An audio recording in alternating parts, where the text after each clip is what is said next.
Hello and welcome to Giant Mess, a super sloppy sports and entertainment podcast that's hosted by a giant mess. I'm the real cinch, Neal Lynch. On today's episode, we're going to be breaking down, recapping, and reviewing the New York Metro's first half of the 2026 MLB season. We're at the All-Star break. I'm recording this at the All-Star break. Home Run Derby in the bag, All-Star game in the bag, and now we're preparing to come down the home stretch. Second half of the season, MLB trade deadline. We're going to go over the demise of the New York Mets and why do this to yourself? Why am I doing this?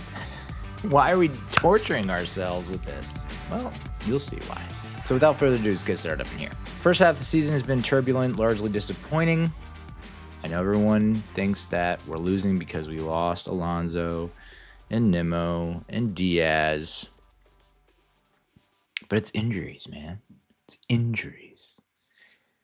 And it's a valid point.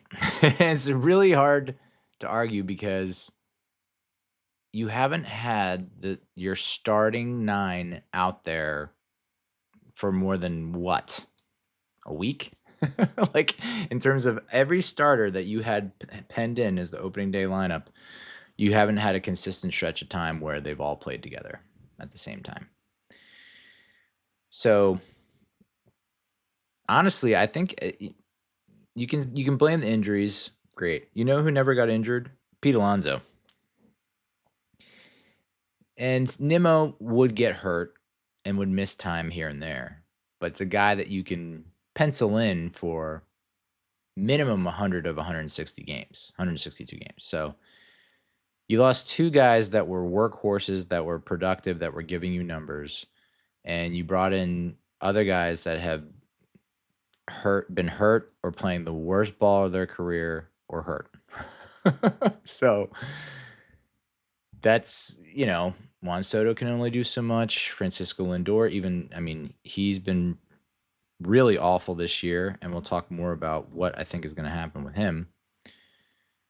But you just had everyone with the exception of Benge, Ewing, Soto, which looks like it has the potential to be a really good outfield for years to come. So if there's a silver lining to any of this, we got an outfield. Infield's a bit of a different story. It's wild to think back to when we did the season preview back in late March. It was like, did David Stearns did he just around and put together the best infield in Mets history? It's like, no, he did not. It's actually one of the worst. So, opening day was a mirage. I'll say that much. Mirage. And you think about Mets on opening day, we always win. So I don't know that opening day is ever really a good indication of what to expect for the rest of the season because we do have the league's best record on opening day. And even if you look back at opening day, it's like, well, the Pirates defense didn't really do Skeens any favors. And we kind of bloop hit there, dribbler here, and we just took advantage of what was given to us. So, but still encouraging that we weren't playing. It didn't really appear like we were blowing the Pirates out of the water and we were playing like elite baseball, but to score 11 runs when you're not even really doing that much, you do get your hopes up a little bit. And it's just been all downhill since then. So, well, I guess we did have a winning record in early April. I think we were like 7-4 at one point, maybe. So, and we talked about that in the season preview. The predictions are scary. We are predicted to win the East. We're predicted to go to the playoffs. We're predicted to make a run.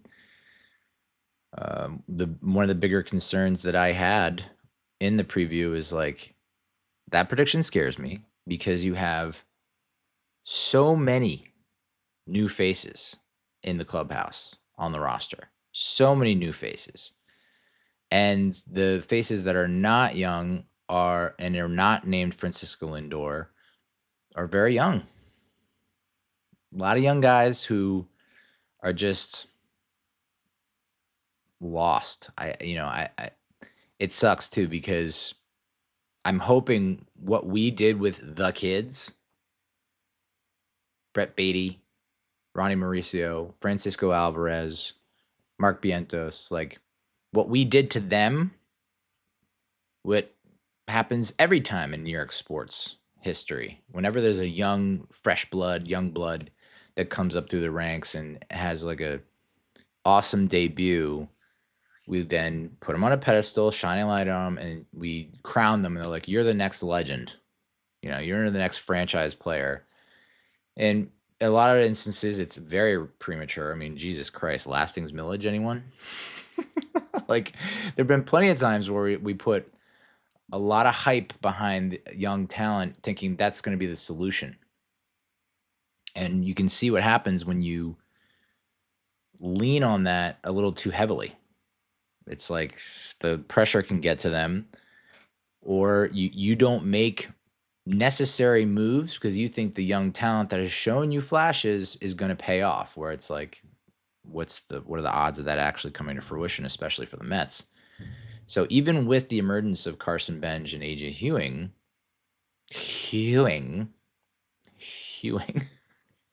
Carson Benge and A.J. Ewing, I was so focused on getting Benge right because I called him Benji in the season preview, that I didn't even think about Ewing. I was just like, well, I used to live near Ewing, so it's like, why even worry or stress about it? And then I come out with A.J. Ewing.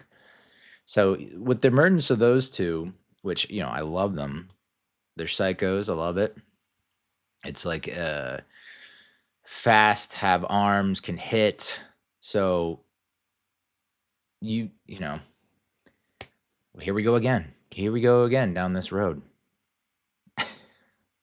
On my own. No, not on my own. We're all in it together on this long walk, which it's feeling like the movie The Long Walk, which is the adaptation of the Stephen King novel, where it's like a bunch of guys just walk down a long road until there's only one guy left alive.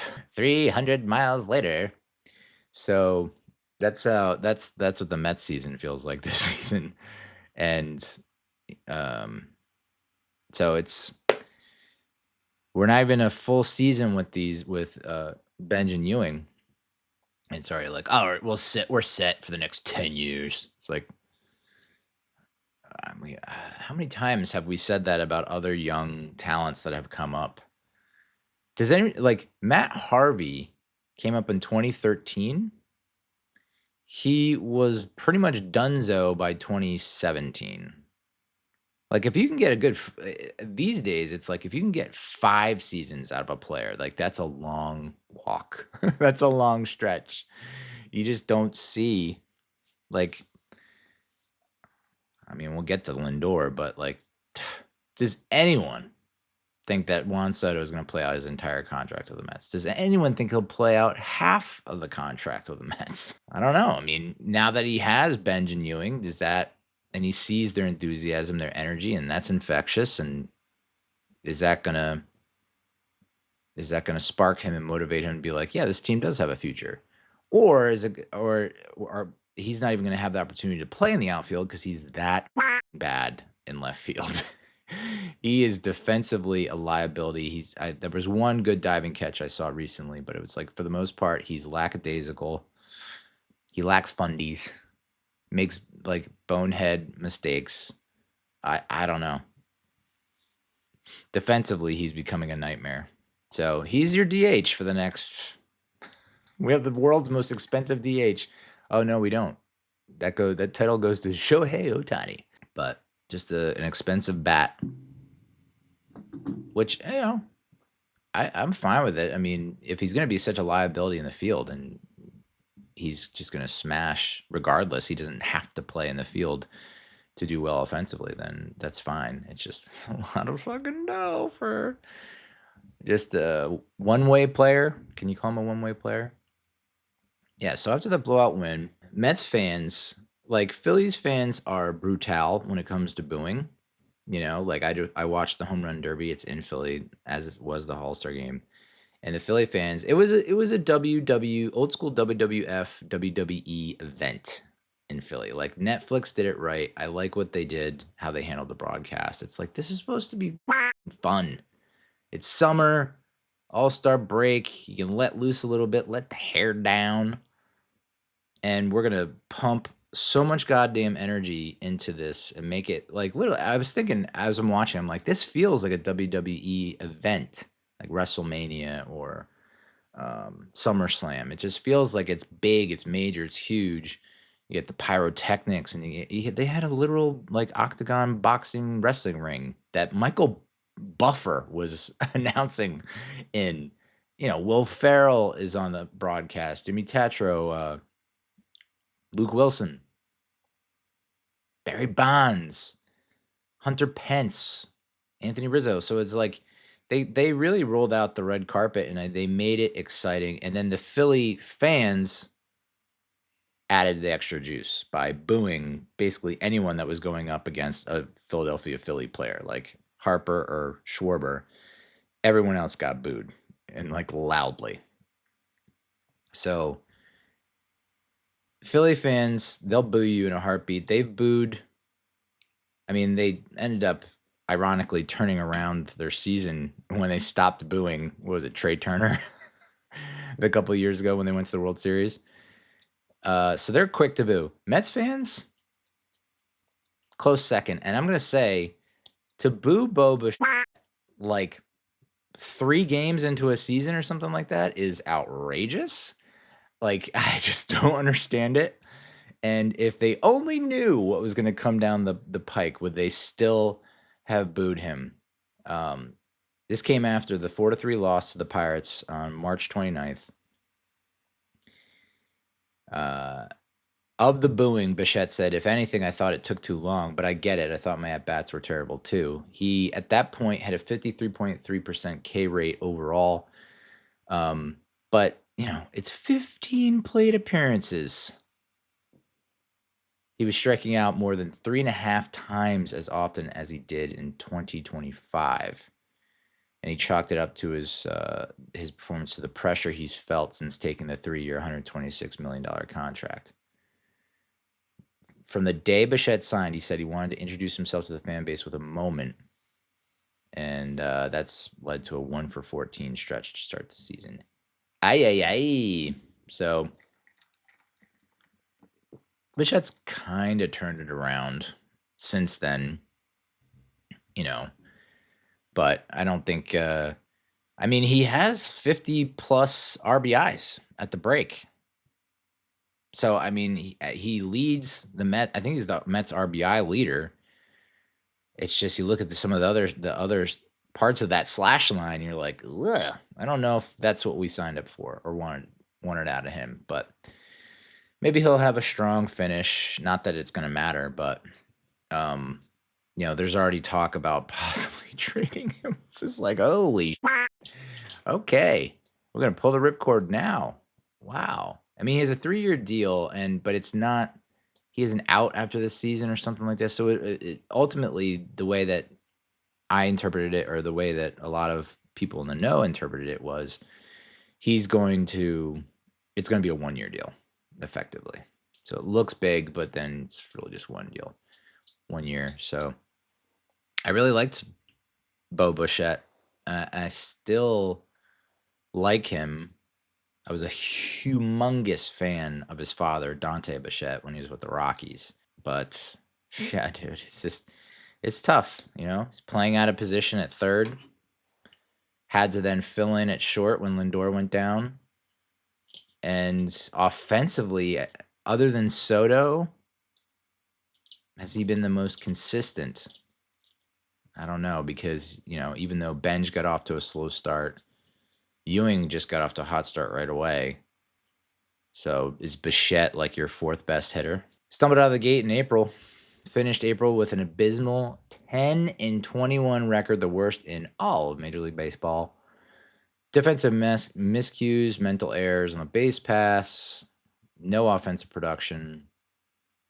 Carlos Mendoza, who was still employed at that time, said the team's performance was not good enough and embarrassing.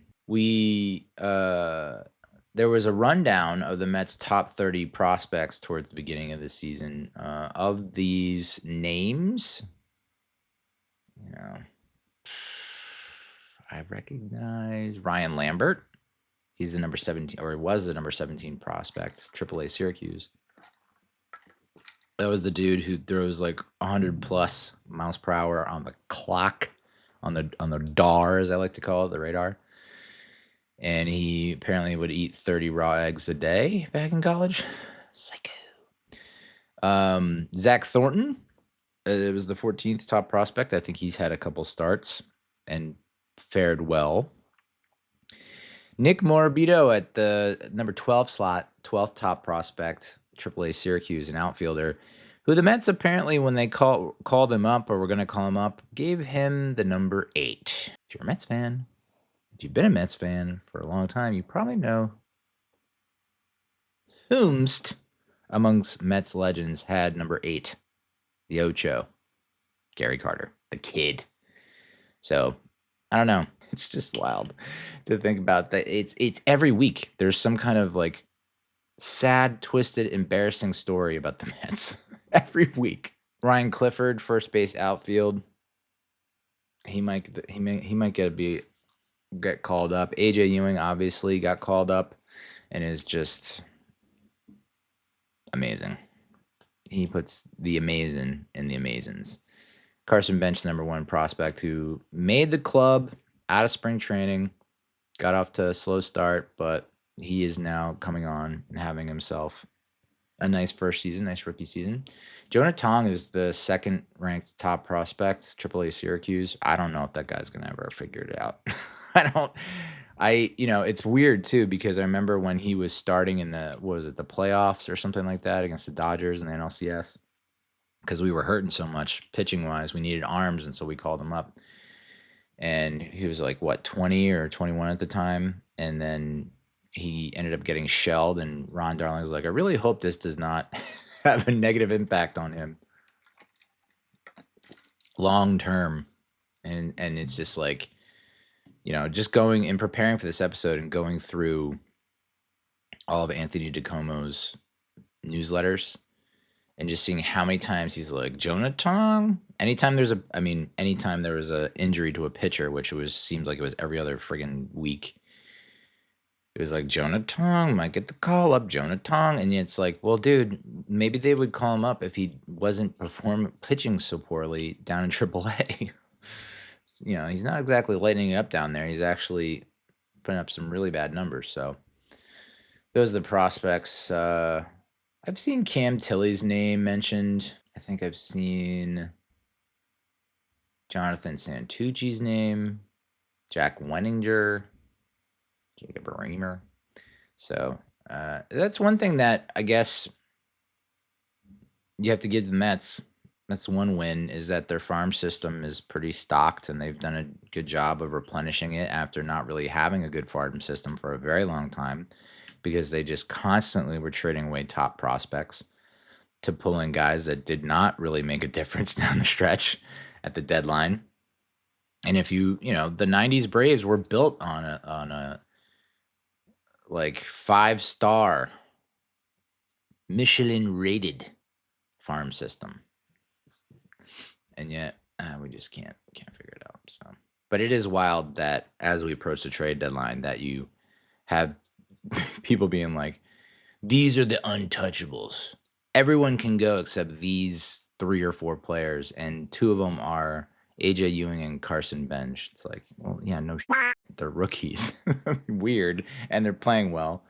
But it's funny because we've had, I feel like we always have that every season. It's like, these people are untouchable. And it's like a young guy that's, hasn't exactly established himself as a star, quote unquote, but has shown a lot of promise and potential and has done some good things in the limited time up in the bigs.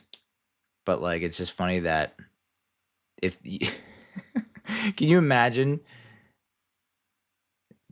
current Neal, July 15, 2026, Neal Lynch travels back in time to March 26, 2026 to that Neal version of Neal Lynch, that variant, and it's just like, so the trade deadline's coming. Oh, sweet. Oh, so we're buyers, right? We're looking to add that one piece that Yoenis Cespedes to just take us to the promised land, right? And I'm like, no, actually, we're so bad that the only untouchables are the guy we signed to a 15-year deal, a guy who, like, rookie season, barely made the team out of spring training, and a guy that we called up during the season. Like, what? So, Lindor is just, I don't know what's going on with Lindor, man. I don't know if it's something that with his home life or just physically he still feels like he's just like doo-doo. I don't know. It's wild, but I don't think I've seen him. His nickname is Mr. Smile. And it's like, I don't think I've seen him smile once this season. People still like to sing My Girl, though. But he's making mental mistakes. You know, it's one thing if, you know, he's hurt and he can't run balls out, or, you know, he's not able to have the kind of power he usually does if he's 100% healthy. This is just like, you know, you're getting picked off of bases. You're just bobbling easy routine plays. It's just insane. And then towards the beginning of April, Juan Soto officially hit the IL for the first time since 2021 with a calf strain. A week later, after just 6 appearances, the Mets are cutting bait on right-handed pitcher Luis Garcia, whom they signed in the winter for $1.75 million. And then we brought back Tommy Pham. Remember Tommy Pham? The guy who threw everybody under the bus when we were going through such a season in, 2023? 2024? Early 2024? That guy who basically questioned the intensity, the dedication, the motivation, the passion of the fervor of the Mets roster. He questioned it, their work ethic. He said they're lazy, unprofessional. They're like, hey, why don't you come back? Yeah, why don't you come back? And then you'll play for a little bit, and then, we'll DFA you, obviously. But then you can go back to the papers and do it again, because I think that's what helped us in 2024. Mets promoted Craig Kimbrell to the active roster, guaranteeing him $2.5 million in the process. And dear God, he smells. He is no bueno. 9-time All-Star with 440 saves, ranks 5th on the career list. In his first 8 seasons, from 2010 to 2017, he had a 1.80 ERA and a 2.22 ERA plus. In the next 8 seasons before joining the Mets, he had a 3.83 ERA and a 1.10 ERA plus. If he does get into the Hall of Fame, he'll set a record. For most teams in a Hall of Fame career, after turning 38, the right-hander has pitched for the Braves, Padres, Red Sox, Cubs, White Sox, Dodgers, Phillies, Orioles, Astros, and the Mets. So he does that weird stance on the mound where it's like he looks like a scarecrow or something, like a broken scarecrow, or like a marionette puppet, just like I can't move. So at this point, halfway through April, we're 7-9 in the cellar of the division. Last place in the NL East, behind the Washington Nationals, Miami Marlins, losers of 5 straight. The Mets went 20 consecutive innings without scoring, marking the 3rd scoreless streak of at least 17 innings in a season. And Jared Young gets a torn meniscus in his left knee. Fangraphs. At the beginning of the season, Fangraphs gave the Mets a 79.5% chance to make the playoffs, the 3rd highest odds in Major League Baseball behind the Dodgers and Mariners. The odds have dipped to 41%. At that point, the odds dipped to 41.3%. Mets losing streak stretched to 11 games. Franchise's longest losing streak since an 11-game skid in 2004, year that they saw the club win just 71 games. But that was like our first full season with David Wright and Jose Reyes. And then things would improve in 2005. Like, I think we might have made the playoffs in the modern, current, contemporary playoff format in 2005. And then, We were a hit away from the 2006 World Series. Should have made the playoffs in 07. Should have made the playoffs in 08. So, the Mets will try to join the 1951 New York Giants, baseball Giants, 1982 Braves, 2017 Dodgers, and 2025 Guardians as the only teams to reach the postseason despite a 10-game losing streak at any point in the season. In the wild card era since 1995, 5 teams to lose at least 9 straight games have still qualified for the postseason. All 5 instances have happened since 2010. So Anthony DeComo, I think there's Anthony DeComo, he took a look at the 5 teams to make the playoffs while also having a 9-game losing streak in the same season in the wild card era to see what's possible for the Mets. There was the 2017 Dodgers who had an 11-game losing streak in early September, which is not a great time to do that.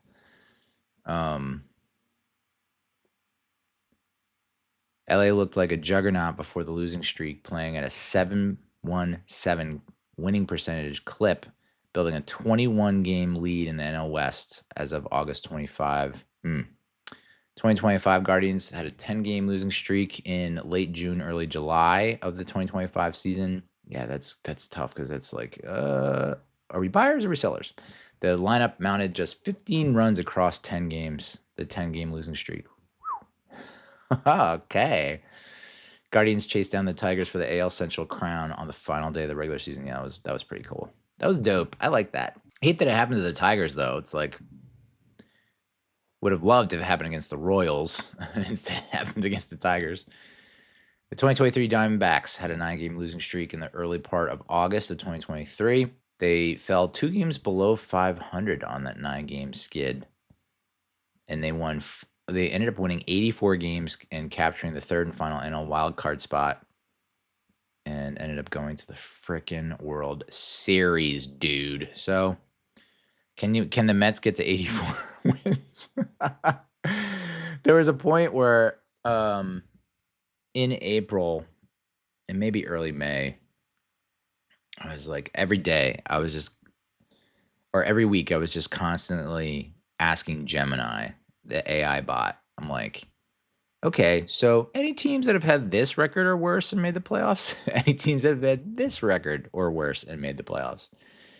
And the list got smaller and smaller and smaller until there ain't no teams, I don't think, who could or would or have made the playoffs after what the Mets have put on display. So, the Mets have this 72 had 72 runs scored at this point in April, which was second to the Royals, ironically, who had 71.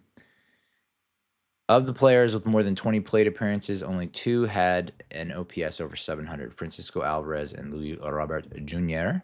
Of course, both of those dudes would get hurt. Robert Jr., I don't know when he'll come back.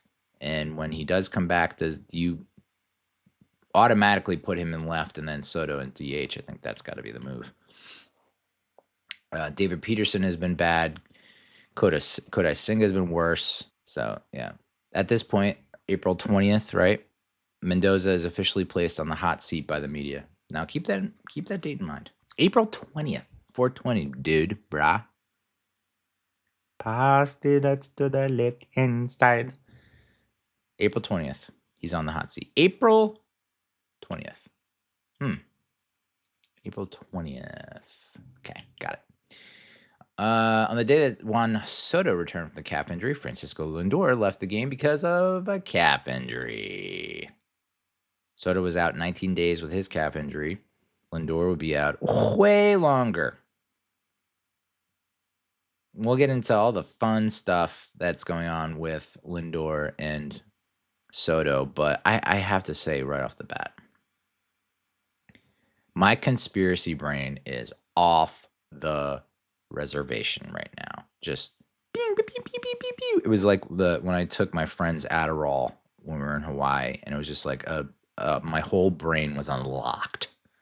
Like that meme, the Epiphany meme or the whatever meme where it's like this, the dude starts glowing. That's what's happening with my conspiracy brain when I think about Lindor and Soto.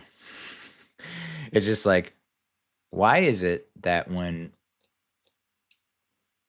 Soto gets hurt, Lindor is healthy, then Soto comes back, Lindor gets hurt, then when Lindor comes back, Soto is unhealthy? Like, is this like some kind of arrangement that they've made? Like this is a marital settlement arrangement. Okay.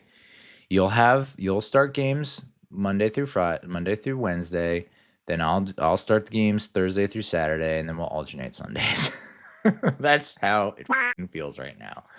Like they're just a divorced couple, and the Mets are the child caught in the mix. The Mets are of a child of divorce, and we just have to like that. We'll get to more of that later. But those wishing to put an optimistic spin on what's befallen the Mets need only look to the 2019 Nationals, who were famously 19-31 in late May before rallying to play 661 ball the rest of the way, earning an NL wildcard berth and then winning the World Series. Who happened to be on that team? Juan Soto. No team, and this is where I think I officially gave up. I was like, well, not officially. It was like 99%. Because I was like, man, this is going to make the championship DVD all that much cooler. When I saw this, it was just like, but it could be epic. No team has lost 12 consecutive games and made the playoffs. So, yeah.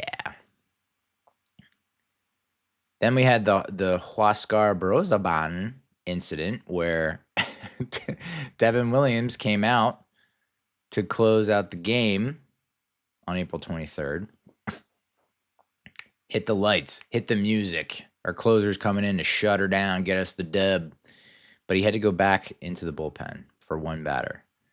Why? Because of one of the stupidest rules I've ever heard of in my life. But Huascar Brazaban, who had allowed the game-tying grand slam the inning before, thought he was still in. Why? Brosif? Is he a goldfish? Does he have short-term memory?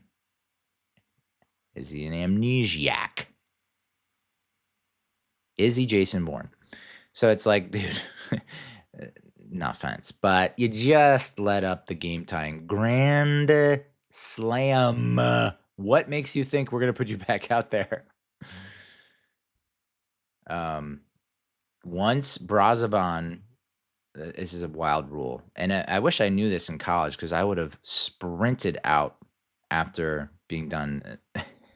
Like after the coach is like, the manager comes up and goes, all right, hey, you're done. Good job. Thanks for giving us all you got.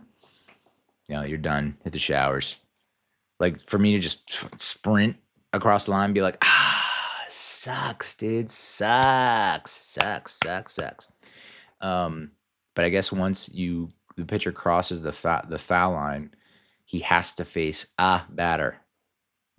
So now it gets more interesting because Brazaban retired the hitter. It was no longer a safe situation for Devin Williams. The official scorer deemed Brazaban's outing, quote-unquote, ineffective, which I didn't know an official scorer could do.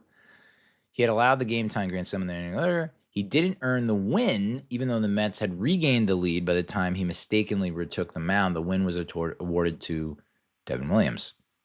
So I also am not crazy about how they award wins in baseball or in football. For instance, in football, I feel like I bring up football every baseball podcast. I'm sorry, you guys. I'm sorry.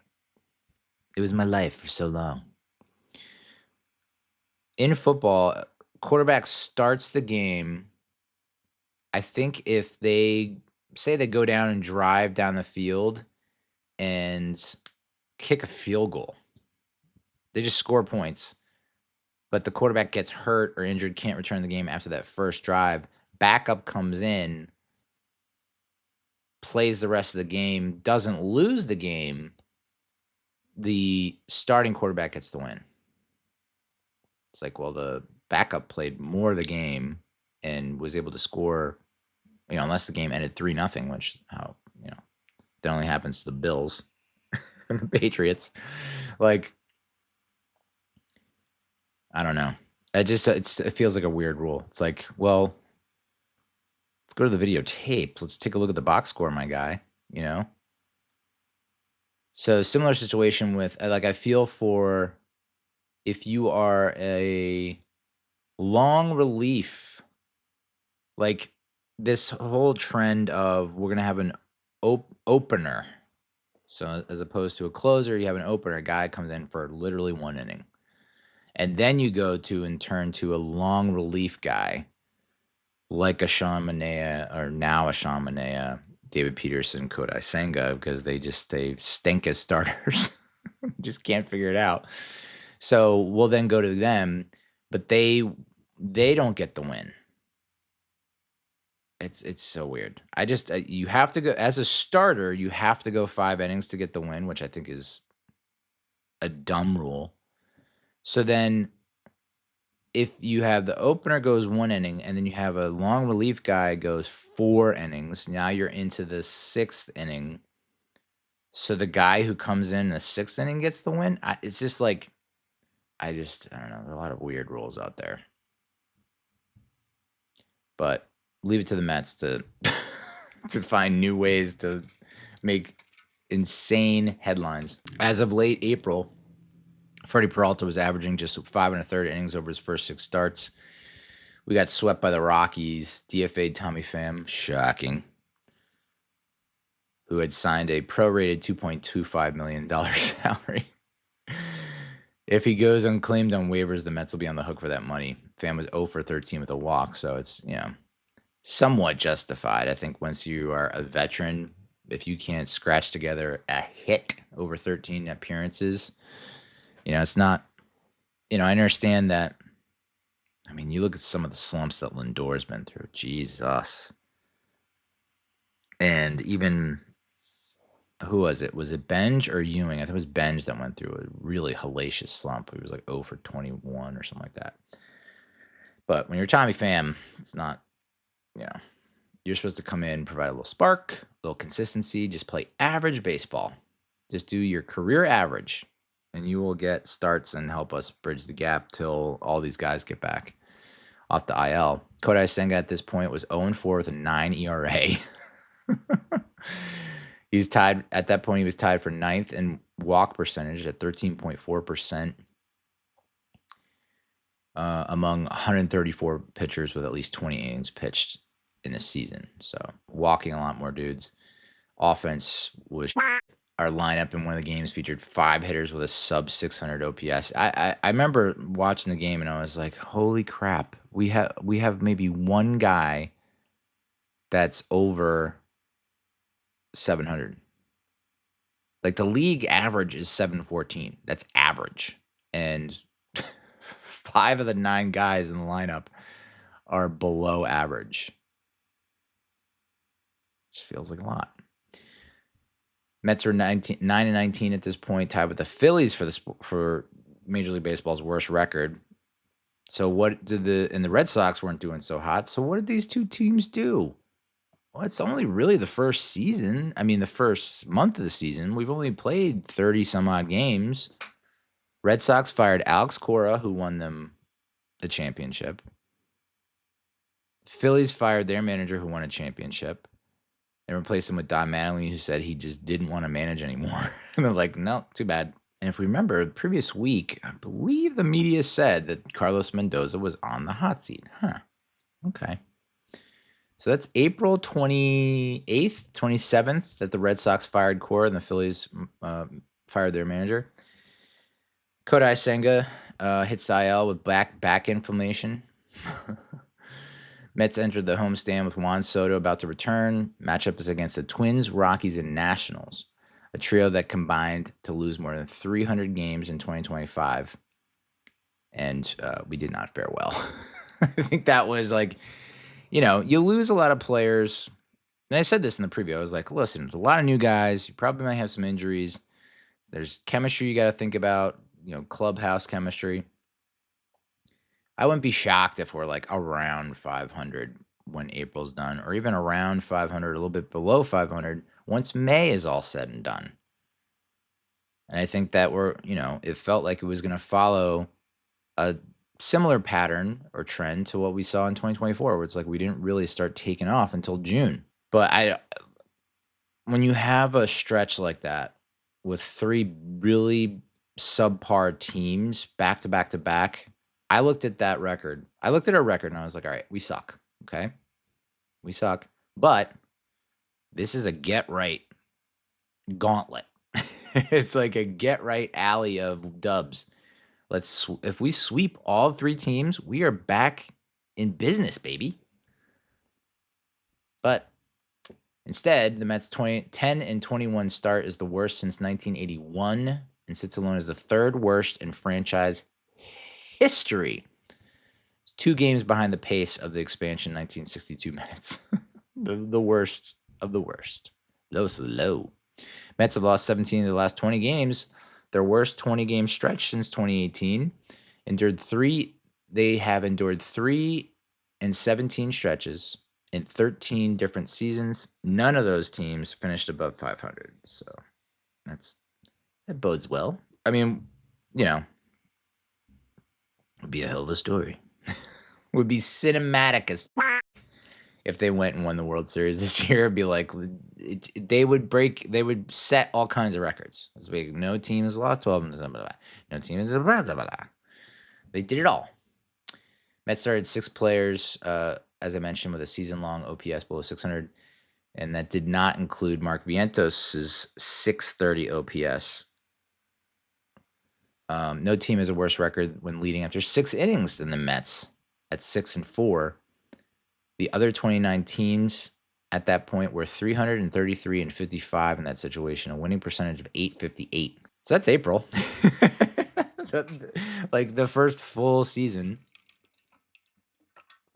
First full month of the season, and that's April. And it was just like, wow, this is the quickest, the fastest. I don't think I've ever felt more out on a Mets team this early ever. Been a fan my entire life. I'm 45. I've seen some really bad years and some really bad starts. I think it was like there was a stretch from 90, like the 93 Mets, 92, 91, like early 90s Mets were tough. But I don't think I'd ever been checked out faster on a Mets season than this season. Checked the out. And it was 100% that 12-game losing streak, dude. It was just like, and then seeing there's only been 5 teams in this era, and there's like, there's been no team to do what the Mets are hoping to do. It's like, we're going where no man has gone before. Yeah, we're gonna have to Star Trek this Captain's log. Win. Mets. So now we're in May. It's gonna be May. The Mets managed to briefly right the ship in May, posting a respectable 16-12 record for the month, and that's unfortunate, because it could have been a lot better. We were coasting there for the first half, 3/4 of that month, and then just injuries. Juan Soto was playing outstanding. We also got as I mentioned, Carson Benge started to pick up the pace and play as was one of the better hitters. And then we got A.J. Ewing promoted. 2024 first round pick. Hit a home run in his first career game. He's our everyday center fielder now. Like I said, Louis Roberts La Pantera.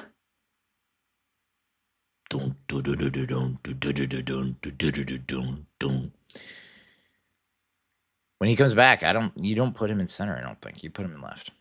Although they were also trying to experiment with putting A.J. Ewing at second, and I'm like, you know what? Get dude. I mean, he got to a ground ball that no other Mets second baseman would probably get to. So if it comes down to that, and you're like, Marcus Semien, we are better off having a literal mannequin play at second base over you. Why not stick A.J. Ewing at second? And then you have Soto, Robert, Benge in the outfield. Who knows? The Mets' start to the season has been so bad they're selling tickets for $6. That's less than a Crunch Wrap at Taco Bell. When your team is 10 and 21, you honestly might have to start paying people to come to games. Yeah, I'm trying to think about what I would accept to go to a game. It's like 20.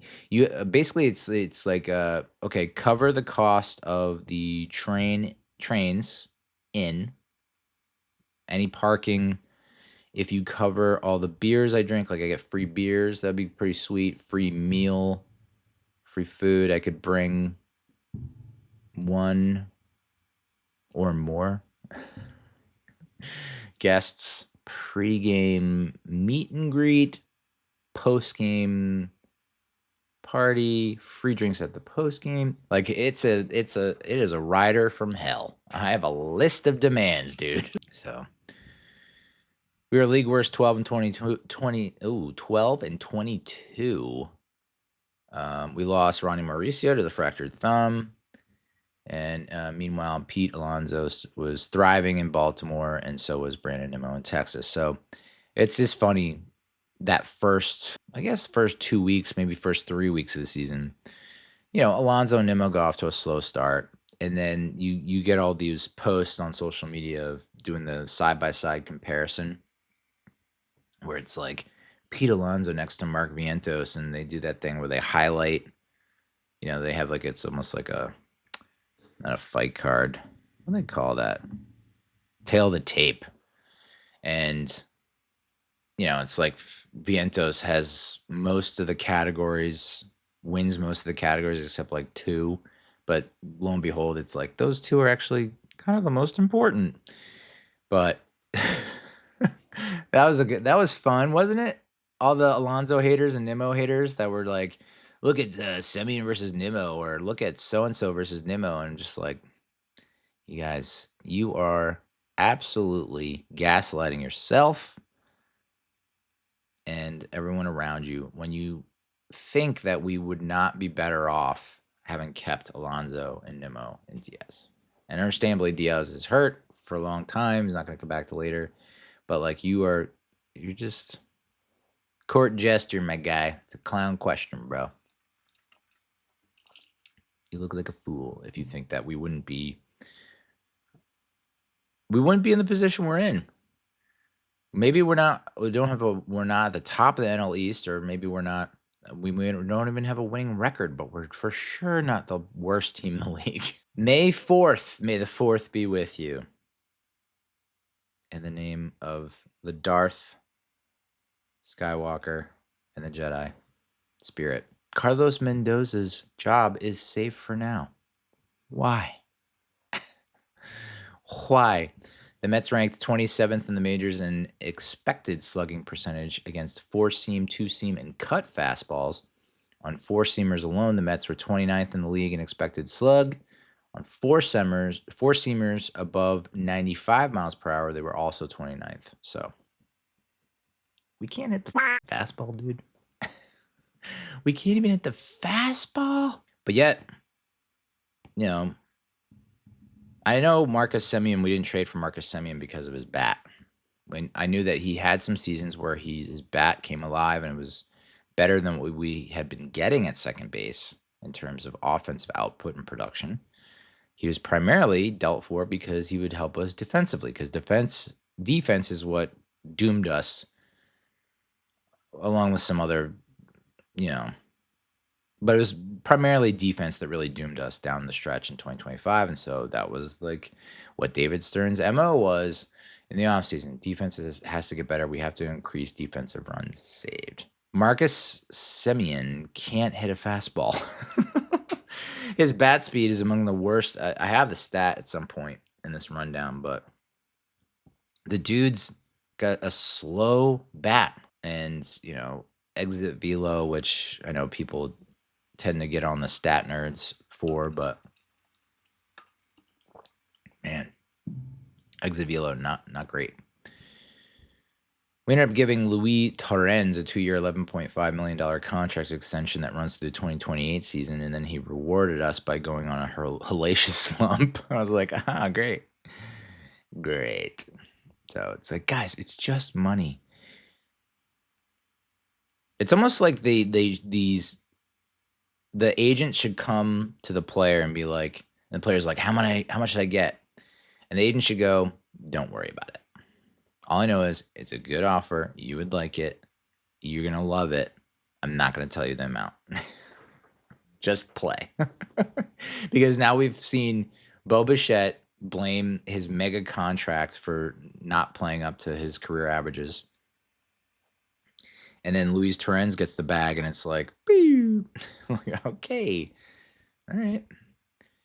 And we wouldn't have to give him the bag if Francisco Alvarez could just be more consistent. Be consistent. Be more consistent. On May 5th, Cinco de Mayo, it was Cinco de Cleo. Clay Holmes lowered his ERA to 1.69 with another sparkling start. Mets won for the 5th time in his 7 starts, 7.14 winning percentage, and they're 7-20. Whoa. With a winning percentage of .259 when he does not take the mound. So glad that we got him to start for a whole season, healthy as a horse. Spoiler alert. The narrator, this is when the record scratches, the narrator comes in and goes, he didn't make it. A couple days later, Austin Warren returned from Tommy John surgery in 2024. Produced 1.15 ERA over 10 appearances with more than a strikeout per inning. Rookie outfielder Carson Benge is trying to break out of his slump. This is when he made a pair of diving catches, and Gary Cohen called it pulchritudinous. How long have you been sitting on that one, Gary? Gare? My mom gets so upset because, if you watch a lot of the broadcasts on SNY when Cohen's in the booth, he turns his head and he has like a kind of a growth, not a growth, but I guess you could misread it or misinterpret it or misdiagnose it as a tumor if you weren't a doctor. But it's like, it just looks swollen, sticks out. And my mom's always like, why doesn't he get that fixed? He's on TV every night. Why doesn't he get that fixed? Like, all right, Mom. You haven't been able to stand upright in 10 years. What are you talking about? So, yeah. Pulchritudinous. That was the highlight of the first through almost Mother's Day into early May. That was the big story. Pulchritudinous. That's the one that made the rounds. Yikes. In his 2 starts since his recall, Christian Scott pitched to a 2.79 ERA, recording 14 Ks in 9 2/3 innings. And luckily, we had him healthy as a horse for the whole season. Spoiler alert. He didn't make it. So in 2024, Scott's overall Stuff Plus grade, which that's a new metric I just found out about, was 100. In 2026, this season, he's significantly nastier with a Stuff Plus rating of 108. He's only thrown 11 2/3 innings and 199 pitches, but it was a good way to get things started. And I'm so glad that he did not get hurt and continued to pitch at that level, carrying us on his back to it. No, he got hurt. So what can we attribute to his success? He replaced the slider with a cut fastball, used a grip that he picked up from Drew Smith, one of the only positive contributions that Drew Smith ever made as a Met. Cutter has similar movement to the slider, but he's thrown at 1.5 miles per hour harder. And I know it doesn't sound like a lot, ladies, but even the slightest difference can throw a hitter off. With the cutter, Scott can attack left-handed hitters differently. He had strong platoon splits as a rookie in 2024 against lefties. With lefties, faring better than righties. Problems have gone away this year against lefties. Lefties are 2 for 23 with 0 extra base hits against Scott through his first 3 starts. He's using his cutter 34% of the time. He's also sprinkling in the 2-seamer, which is slower than the 4-seamer, and runs inside of right-handed hitters. Batters are hitting at this point in the season, the batters were hitting 158 with a sluggo of 211 against his four-seam fastball. That is significantly down from the slash line in 2024. He averaged 94.2 miles per hour in his fastball in 2024. It spiked to 96.1 in 26. Scott added 8 to 10 pounds of muscle in rehab that helped him out. His sweeper, which is his best breaking pitch, is thrown slower, down from 83 to 81 miles per hour. His sweeper now averages 17.5, 17 and a half inches of horizontal break. 4 inches more than what he averaged in 24. Oh my word. See, 4 inches can be a lot, ladies. 3 more inches of horizontal movement than comparable pitches. Only 14 qualified sweepers break more than Christian Scott's. So, it would be nice. I am curious if we could just do like you can opt in. I've talked about this before. You can just like pay a certain little fee and opt in and be like, hey, what does the alternate reality look like right now? Just curious. Just want to see a little sneak peek glimpse of like an alternate reality where the 2026 Mets are all healthy, 100% healthy from day one, from game one. If they're all 100% healthy, but then you wouldn't have someone like an A.J. Ewing getting called up, would you? Interesting. So Mother's Day rolls around. We still have the league's worst record, 15-25, and we call up A.J. Ewing. Speak of the dev, dude. He's the organization number one prospect, we said at the early point of the episode, and he did something that no one had accomplished in the last, or at least 126 years. He's a pretty big deal. A.J. Ewing became the first Major League Baseball. Come on, run it back. You got this.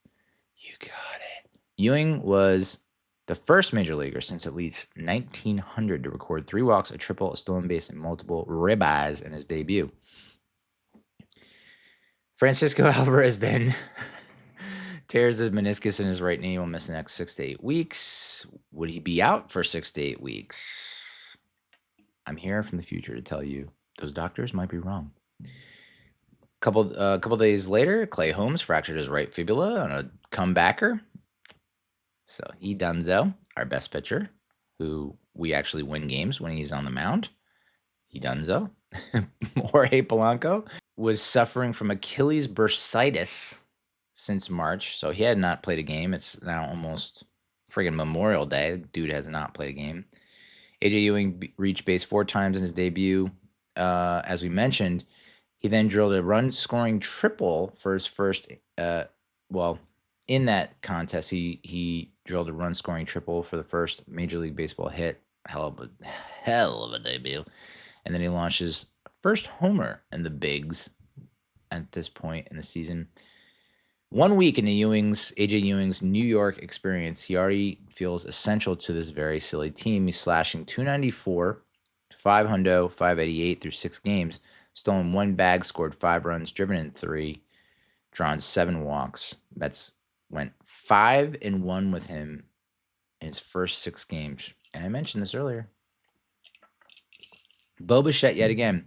Sounds there are probably some people out there like, look at all these excuses this dude makes. But another quote from Bo Bichette. There are a lot of things I didn't anticipate. Just dealing with everything. New teammates, new organization, staff, new fan base, just everything, I think. So first he was saying it's the pressure of the contract. Wow, I got to play up to this contract. Huge contract. Got to play up to it. Now he's saying, well, it's New York and it's being new. Like, it just, you worry. I mean, like, that has an impact on people. So, yeah, was my concern heading into the season, was like, this is a lot of new dudes. And you're just hoping. That's why I thought we'd get off to a slow start, not this slow, not this bad. And not all at once, where it's like everyone's getting hurt at once. Everyone. Okay. So we talked about the 5-1 homestand in Ewing's first 6 games. At this point in May, the Mets were 10-5. Finished 16-12 in the month. So they went 6-7 down the rest of May. So it's like this is where things kind of fell off the rails. Marcus Semien, batting .214 with a career low 560 OPS at this point around Memorial Day. In his final year with the Rangers before the trade, Semien had a .669 OPS, the lowest of his career, and 15 home runs, the fewest in a full season since 2018 with the A's. He's at this point, he only had 3 home runs, was on pace for 9, which would be his lowest total since he had 6 in 2014.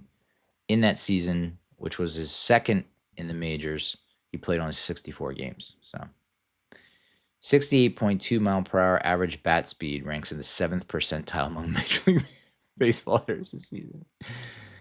It's down from his 2025 numbers, and his average exit velocity is down to career low 85.7 miles per hour, which I mentioned.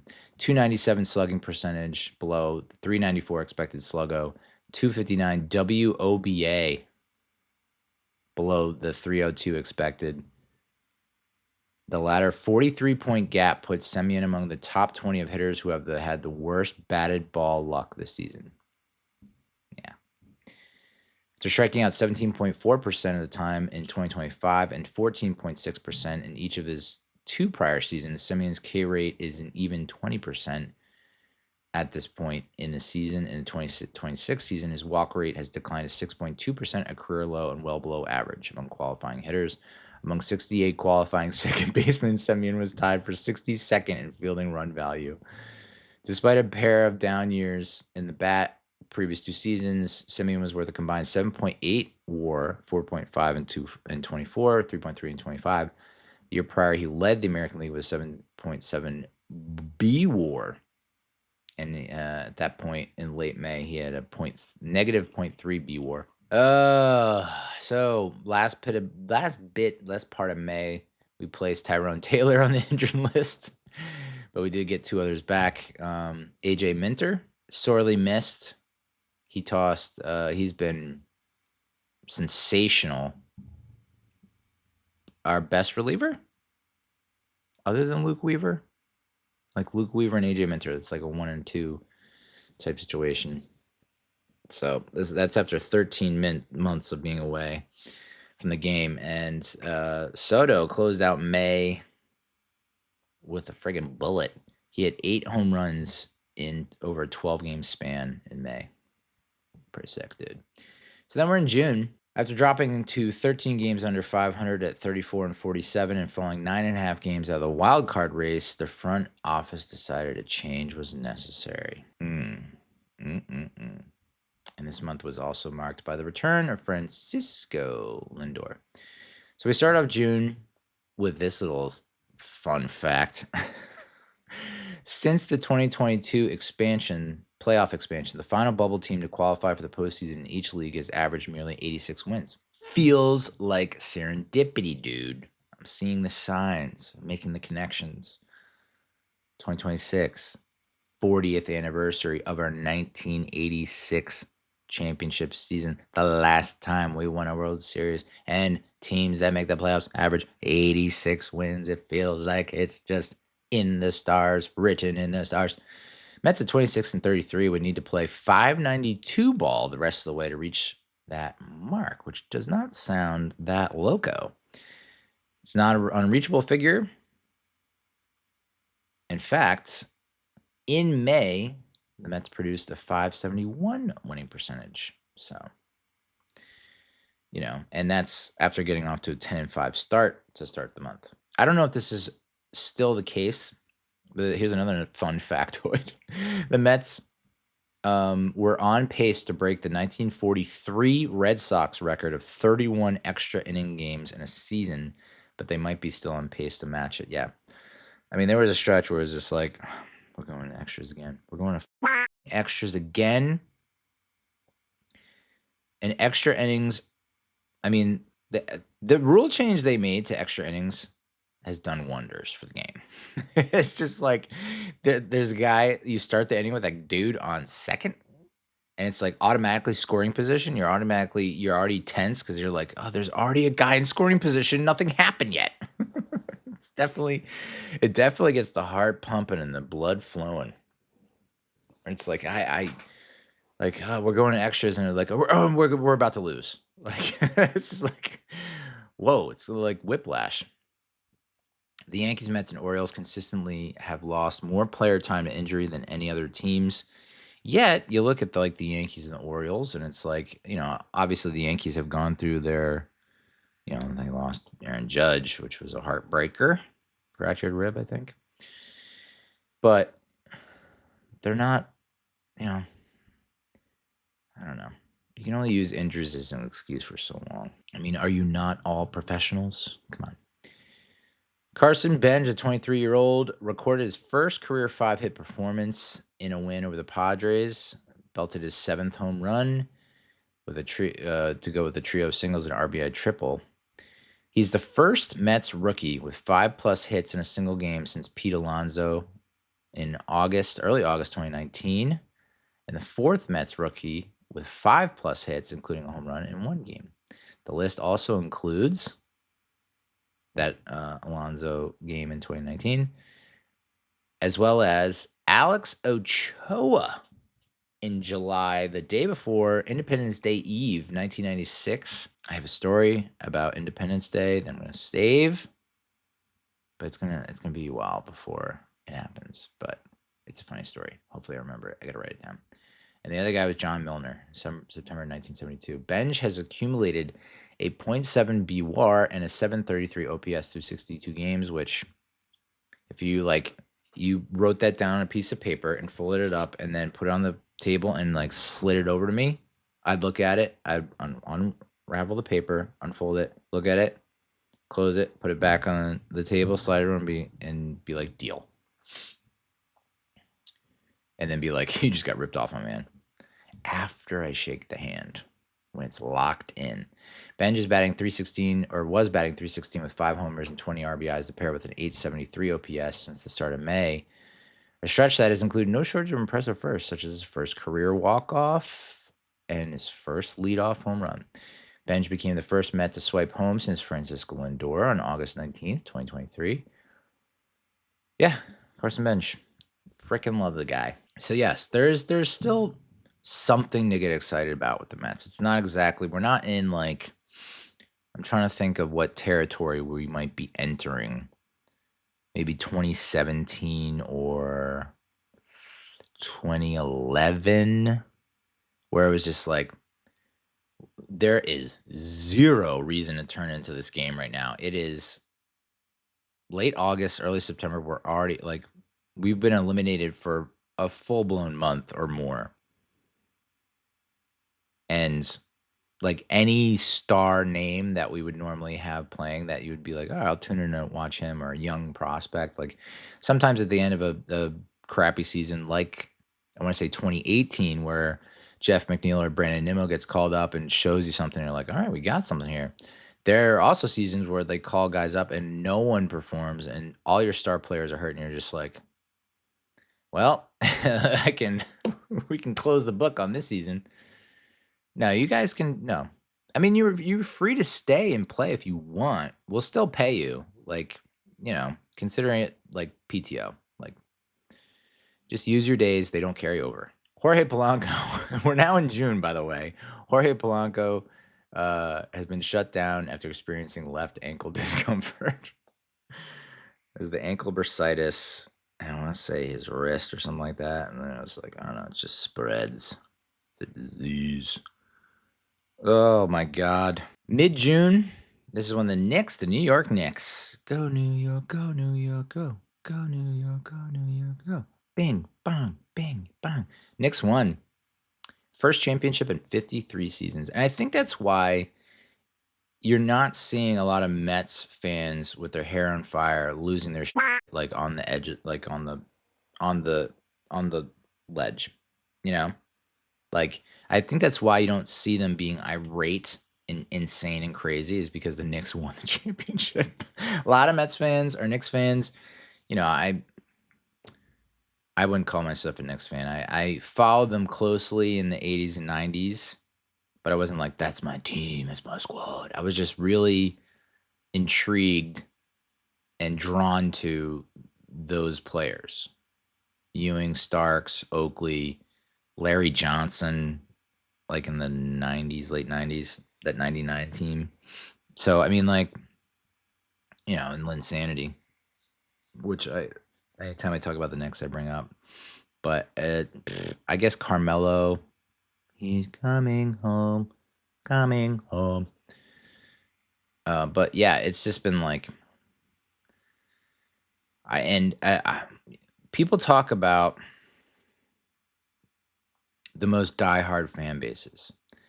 And when you talk about diehard fan bases, you talk about the fans who have been through multi-generational slumps. Like their teams have been through multi-generational slumps. Meaning, I mean, Knicks hadn't won a championship in 53 years. And Knicks fans are always and have always been so intense. Knicks fans, dude. And the Knicks have not been that great. I mean, I guess they went to the playoffs under Thibodeau, but it's like they just have not been great. And then Jalen Brunson comes along and it's like, oh, you are now a legend. You can now eat and drink for free in New York the rest of your life. He's also a cool dude. Or a solid dude. It's just like I remember hearing about there was a story somewhere, I forget where it was, where he was a kid. He was a Washington Wizards fan. And I guess Michael Jordan, like he had the opportunity to meet Michael Jordan, and Jordan asked him, Jalen Brunson, as a kid, would you like my autograph? And Jalen Brunson's like, nah, man. Just gave him like the eye. And it's just like, because then I forget what his reasoning was, but it was a pretty bad reason. It was like, because something to the effect like, I'm going to be the one giving the autograph someday. So I don't want to take that. I don't know. It was like by him accepting an autograph, he was accepting his fate that he was not going to be an NBA player and he couldn't have that. Weird rule, but I respect the out of it. It's like, yeah, that is cool. You turn the greatest basketball player on the face of the planet, and as Space Jam has pointed out, in the galaxy and universe, you turn down an autograph. That's baller. And it makes sense. Like looking back, it's like that story makes sense looking at what he's done. It was like every game of those finals against the Spurs, it was just like they get down big and then they just storm back and then just catch on fire, spontaneously combust. And that was just the rinse and repeat for 3 of the 4 wins. I want to say 4 of the 4 wins. But I didn't know that I had that many Knicks fan friends until they were in the finals. I was like, whoa, oh, you're a Knicks fan? I thought you hated sports. So it was kind of cool to see, the city rally around like that, because I don't know if it's just like the Giants and Mets have not been in that position in a long time. You think about the last time the Mets were in the World Series, 2015, was social media really, it was like you didn't have stories, Instagram stories, Facebook stories, or reels or anything like that. So it was like, it was like you felt it, but it was not at the fevered pitch that was when you live in the New York metropolitan area. Like I could not go to work, to the office one day because the championship parade. I was like, nah, I'm not dealing with that shit. It already takes me 3 hours to get home as it is. Nah, dude. But it was still cool to see. It's still fun to see because, like I said, Mets 2015 World Series appearance. City kind of rallied behind them, but it was not to the effect that the Knicks was. That the Knicks fans did. And then the Giants, it's like we had, what was it, 2011 was the last time. And social media was like, you certainly didn't have real stories and all that stuff. I get so, we're on a complete tangent right now, but it's fine. That's what this show should be called, tangential or secret tangent, man. Or no, you're reaching, you're stretching. So, yeah, Giants had not been in the Super Bowl since 2011. Like we had a brief kind of, made a playoff appearance in 2016, made a playoff appearance in 2022, where it kind of got, but like I wasn't going into the office as much at that point. I was in the office, so just haven't. So it was just good to see like New York finally having something to celebrate when it came to sports, dude. New York sports, and case in point, Jets 57 seasons without a championship. The Nets, the now Brooklyn Nets, 50 seasons. The New York Islanders, 43 seasons, and the Mets, 40 seasons. It's wild that the Mets of all those teams have won the most recent championship. Like, the Mets catch a lot of shit, especially in the baseball world, and rightfully so. But my God, and it's not funny, and I shouldn't laugh, but I have one of my good friends from college is a Mets, Jets, Nets fanatic, and I'm saying to myself, my guy, why did you do that? Why? That's tough, because that means that it's been your entire life for sure, because we're 45. It's been your entire, like, just about your entire life, conscious life, because we were alive when the Mets won their first World Series, first and last, or second and last World Series. We were alive, but we were like 5, 6 years old, so it's like there's a little bit of a memory there. There's a little bit of a twinkle and a spark firing off there in the way deep recesses of our brains. But like, the Jets haven't won in 57 seasons, the Nets haven't won in 50 seasons. Woo, baby. And it's wild too, because there was a time, all you young folk out there, there was a time where Red Sox fans had to hear it from Yankees fans all the time. And not just Red Sox, but it's like any Boston sports fan would constantly get ribbed by New York sports fans. I want to say in like the 80s into the 90s and then early 2000s. So before the Patriots won with Tom Brady, and that's what kicked everything off. That was February 2002 to, what do you want to say, 2018, and now it's kind of getting back to that. Like, oh no, it didn't end in 2018 because the Celtics then won, and then the Patriots won the Super Bowl. So yeah, it's still going, still kind of going. Boston was just like, oh yeah, hold my beer, dude. From February 2002 to now, so it's 25 years, soon to be 25 years of dominance. Like, Celtics won multiples, Bruins won at least one that I know of, maybe multiples. Red Sox won multiples. Like, what was it? Celtics, Bruins, Pats. I'm missing one. Celtics, Bruins, Pats, Red Sox. Yeah. They've all won multiples.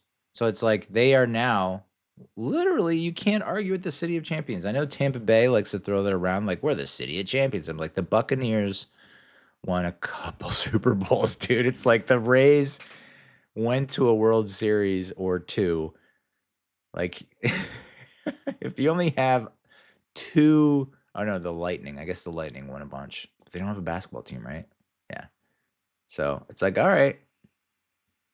I mean, I'm not, Boston didn't exist. Maybe Tampa could hold the crown, but Boston is the city of champions, and it's so funny how the tables have turned. New York sports has been, like, before the Knicks win, the last team to win a World Series, or no, win a championship was the Giants, I think, 2012. That sound right? I mean, we've had other teams that have gone to their finals or championships, like the Yankees went to the World Series. Yeah, but it's been bad. Honestly, and I feel like I'm partly responsible. It's like you can't help but feel responsible. It's like I started this podcast. I called it Giant Mess because it's like the Giants were a mess, the Mets were a mess in 2019, and had been for a few years leading into that, and it's just continued since then. It's just continued. I mean, yeah, there's been a couple good seasons here or there. Like 2022 was a great year. But yeah. It's like, should I just stop the podcast and maybe that will end the curse? David Peterson. Oh boy. D. Pete.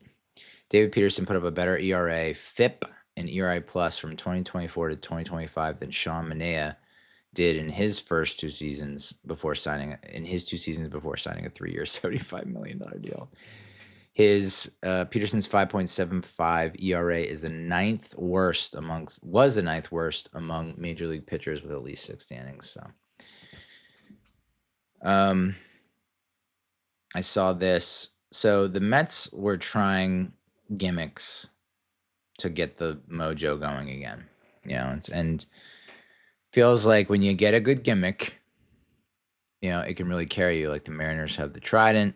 I'm trying to think of another good one. The Trident's good. I mean, during the WBC when the Italian players were handing out espressos, and the one guy had like 9 espressos because he was just dominating. So the Mets before this date in June have been doing like the construction worker outfit, and it's like, all right, yeah, it's New York, I get it. I'm sure the construction workers appreciate it, and it feels very New York, although it does feel mostly like Ghostbusters too, when they dress up like construction workers and they try to rappel into the sewer through the manhole, and they find the pink river of pink goo. That's what it feels like, and it's like pretty funny when they put it on, and it's like, guys, we're still losing. We're gonna lose. We're about to be swept, but have fun in your YMCA construction worker costume. They decided to switch, so they decided to switch to the Spider-Man mask, which is what is cool, should be the thing to do for as long as they. I mean, I would rather see that be a permanent fixture. And why hasn't this been a thing for a long time? And methinks that it's because Spider-Man: A Brand New Day is coming out at the end of July. It just reeks of like the Mets need to make money because they're trying to sell tickets for $6 a pop and are not getting any takers because the season sucks so bad that they're now like, all right, maybe we can approach Marvel and ask them if we can do the Spider-Man mask as part of like your new movie promotion. Because it's like it completely makes sense. If you are a Spider-Man fan and a Mets fan, you know exactly what's happening. Spider-Man, Mets fan. Grew up in Queens. He's a Mets fan. So, yeah, completely makes sense. But all that conspiracy brain theory just goes out the window because it was just a kid in Seattle who made the mask and gave it to Juan Soto in Seattle. Just like, here you go. Soto's like, what? I make like $1 billion a year, right? I could have this made. You want a toe? I'll get you a toe. I'll get you a toe tonight. So that's where the mask actually came from. But it was like, I would not be shocked if this devolves into some kind of like that becomes the headline because the Mets suck so much. We need to tell some kind of story. So, we found out after undercover investigation that the Mets brass front office decided to sell the rights to their home run celebration to Marvel to promote their new movie. It's like, mark my words, dude. After opening weekend, early August, that Spider-Man mask disappears. You know exactly what's happening. Mets activated Kodai Senga from his rehab assignment because Christian Scott had a hip injury. I saw this mentioned in mid-June, and I just want to. I think it still bears repeating, and it's still just as bad now as it has been. This automated ball strike challenge system, which I absolutely adore. I get heart eyes every time the ABS challenge happens. I love it. And I'm shocked that it took this long. Like, I've been watching tennis for how long? Tennis has had that foul or not, in or out system for it feels like decades, if not a decade. And we just instituted it like this year. It's like, what are we doing? Baseball. The 1800s called. But so I like it when it happens, when it's not the Mets, though, because the Mets have one of the, if not the worst, track records when it comes to ABS challenges. Has to be in all of Major League Baseball. And I told my mom, I was like, I think that is the primary reason why Carlos Mendoza should be fired. I'm like, why does he still have a job if we continue to do this when it's literally like second inning, it's a 0-1 count. You challenged a strike and it remained a strike. Or it's and you lost the challenge. And now we're down to one challenge after 2 innings because why, dude? There was no reason to do that. Like there's nobody on base. This is not a do or die situation where it's like we have to get this run. It's not like we're in the nitty-gritty of a playoff race, playoff hunt. It's the last week of the season and we need every run and it's like every pitch like, no, dude, it's June. What are you doing? Marcus Semien proceeded to lose another challenge in the first inning the next day. We lost both of our challenges before the end of the second inning during one game. It's like, guys, we have 7 more innings to play. Chill the out. Unbelievable. And it's not just, well, I guess because it's such a new system, you would think that the veterans would just not touch the shit. They would know better and know, like, okay, I'm not going to challenge something in the second inning or the first inning. Like, that is pointless. Unless your manager has come to you and said, we need to get off to a hot start at all costs, no matter what. We got to score the first run because when teams score the first run against this team, they have a 99% chance of winning. That is the only reason why I would think that these veterans would go out there and challenge it. The youngins, the young guys, I get it. You're young, dumb, full of gum. You want to challenge everything. You would think the grizzled vets, like a guy like Semien or Polanco, would absolutely 1,000% know better. Mets were 8-16 at the time of Francisco Lindor's injury, and they have gone 26-27 since Francisco Lindor got injured. Lindor was in the midst of one prior to his injury, batting just .226, .314, and .355 with 2 homers in 24 games. In 2025, it took Lindor more than 3 weeks at the start of the campaign to bring his OPS over 700. Even 2 years ago in 2024, arguably the best of his career, Lindor didn't push that OPS above 700 until June. So, okay, we get it. Lindor starts off slow. But the injuries, dude, I think it's just catching up to him. He's 32 now, right? He had the back thing in 2024. He had a couple different injuries in 2024. It wasn't just the back thing. Fractured toe in 2025, played through it, still played at a high level, enough to get awards at the end of the season. Underwent a right elbow debridement procedure this past offseason, and then a second operation to repair the hamate bone in his left wrist. Again, you know my rant about the hamate bone. Just like, why the wasn't this addressed the moment the final out of the 2025 season? You immediately ship him to a medical trainer or doctor, have him do the full scan, see what's up. The moment it happened, why not? And it cost you because then, and it makes me think that he injured it in the offseason. He didn't injure it during the season. He did something after the season ended, hurt it, doing something he shouldn't have. They are throwing it under the conspiracy brain. I know, conspiracy brain.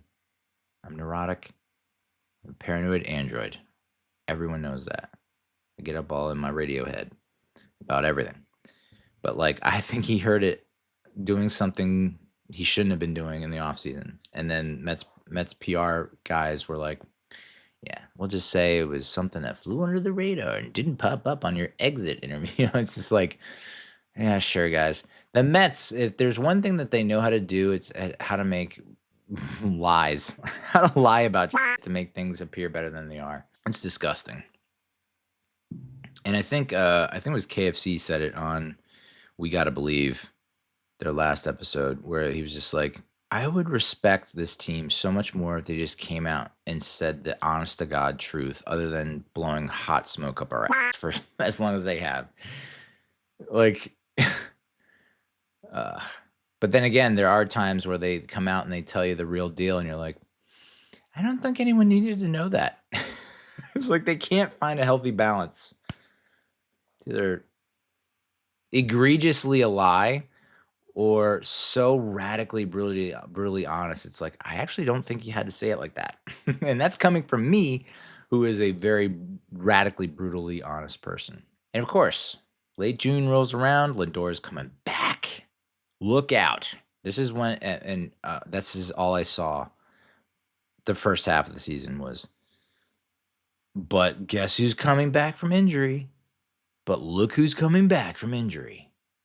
Things are looking up for the Mets as so-and-so is coming back from. It's like, no, it's the same. Like you've now said that for every guy that has come back from injury, that look out, the Mets are getting this guy to come back from injury and nothing changes. So Lindor comes back, Juan Soto left the game, lower back pain. It's just like, yeah. It's so the analogy I make that I think I've made before, but I don't think it makes sense, but it makes sense up here to me. In my pea brain, Juan Soto and Francisco Lindor are like Will Smith and Charlize Theron in the movie Hancock. If you recall, I think I like Hancock more than most people. I mean, there was a run in the late 2000s where it was like Hancock, I Am Legend. I'm like, I am Will Smith's biggest fan. Because I was like, whoa, drunk superhero? That's cool. So Hancock, Will Smith plays a superhero. Charlize Theron plays a superhero. Ultimately, spoiler alert, you find out that when they get close to each other, bad shit happens. Like, they're not supposed to get close to each other. They need to be as far away from each other as possible, which is tough because they are lovers, or they were lovers. They were very romantic. They were a couple. I guess they're also immortal or age at a much slower rate, so they're like hundreds of years old, whatever. But anytime, like, they had to be physically separated, and they also had to be, when they were separated, they start to lose the memory of each other somehow, or they were either dosed with something that made them forget that they knew each other because they didn't want them to get back together, because they knew that if they didn't dose them and erase their memories, then they would be dying to get back together, and that's bad for the planet or for them. I don't know. It's bad for everyone involved. That's Juan Soto and Francisco Lindor. They are Will Smith and Charlize Theron in Hancock. They get together, bad things happen. One of them gets hurt. The Mets lose. It's just... And that's why, as we get close to the trade deadline and we talk about the trade deadline, it's like Lindor's not going to be on those lists of untouchables anymore. Which, wowie, wah. You know, they talk about Hollywood, like you're here 1 minute, gone the next, you know? Flash in the pan. Like you're this week's soup du jour or special of the day or whatever it's called, talk of the town, and then literally the next year it's like no one remembers your name. Like that happens. That just doesn't happen in Hollywood. That can happen at any professional sports league, at any pro level, any pro sport. Like literally, where you come out the gates, or like you're hot one season and then it's like cold the next. It's also like WWE, where it's like, you know, I won't watch WWE every week. I'll kind of just turn into the big what they used to be called the pay-per-view events, but like the big events, WrestleMania, SummerSlam, second mention of WrestleMania, this episode. But so, like, if I wanted to catch up, like I've been away from the game too long, got to catch up and see what's going on in WWE, because I haven't really heard anything. There's no buzz. So I was like trying to catch up and watch like a year's worth of those big events. And like I'll start, okay, let's look at 2024's big events. And it'll be like, whoa, this guy is like the number one stunner in WWE. Like he's the babyface. He's the guy that everyone's getting behind. There's a chant. Yeet, yeet, yeet. Like, okay. Whoa, where did this come from? Because 2 years ago, he was just a tag team partner of some guy, and they were good. They put on great matches, but did anyone think that he didn't have the body or the charisma or the whatever? That all of a sudden, in a year's time, he's at the top of his game, the most popular wrestler in the organization. And I don't even know. He might not be even in WWE now. That's how quick it happens. Not just in WWE, but how people can turn on you so quickly or how things can change so quickly in a year's time, dude. I mean, at this point last year, I was unemployed. I was no longer getting unemployment benefits. And I was going through a hellacious slate and rounds of interviews where it was just like, I'm getting nowhere. And as close as I get to getting a position, it's just like, I was the bridesmaid, never the bride, dude. So I say all that to say this. That's happening to Francisco Lindor right now. It's literally happening to Francisco Lindor where it's like 2021, his first season, people are super excited. He probably is feeling that pressure that Bo Bichette's been talking about where it's like the New York media market, new fan base, new organization, new club. You've been in Cleveland for so long. It's where you got your start, and now you're all these new faces, plus a mega contract, a lot of money. So that's a lot of pressure. So 2021 season, you don't play up to what we were hoping you would play to. You get hurt a little bit. You advocate to bring in Javier Baez in a trade that does not pan out. You end up giving thumbs down to the fans in your first season with the team. And you missed the playoffs when everyone thought that you probably would make the playoffs. And so there were, mixed feelings about Lindor. 2023 or 2022, go to the playoffs. We win 100 plus games. Haven't done it in a very long time. We're back. And it's largely in part because of you and your leadership and what you've done to help the team. And people are like super high on him. 2023 happens. We expect we're going to the World Series. Like we learned from our mistakes in 2022. We've now got Verlander and Scherzer and DeGrom. Did we have DeGrom at that point? No, I think we might have parted with DeGrom. But it's like we didn't lose that much, we thought. And we're just going to continue to get better and better. And then that was the version, I guess it would be 2.0 because the worst team that money can buy was the 93 Mets.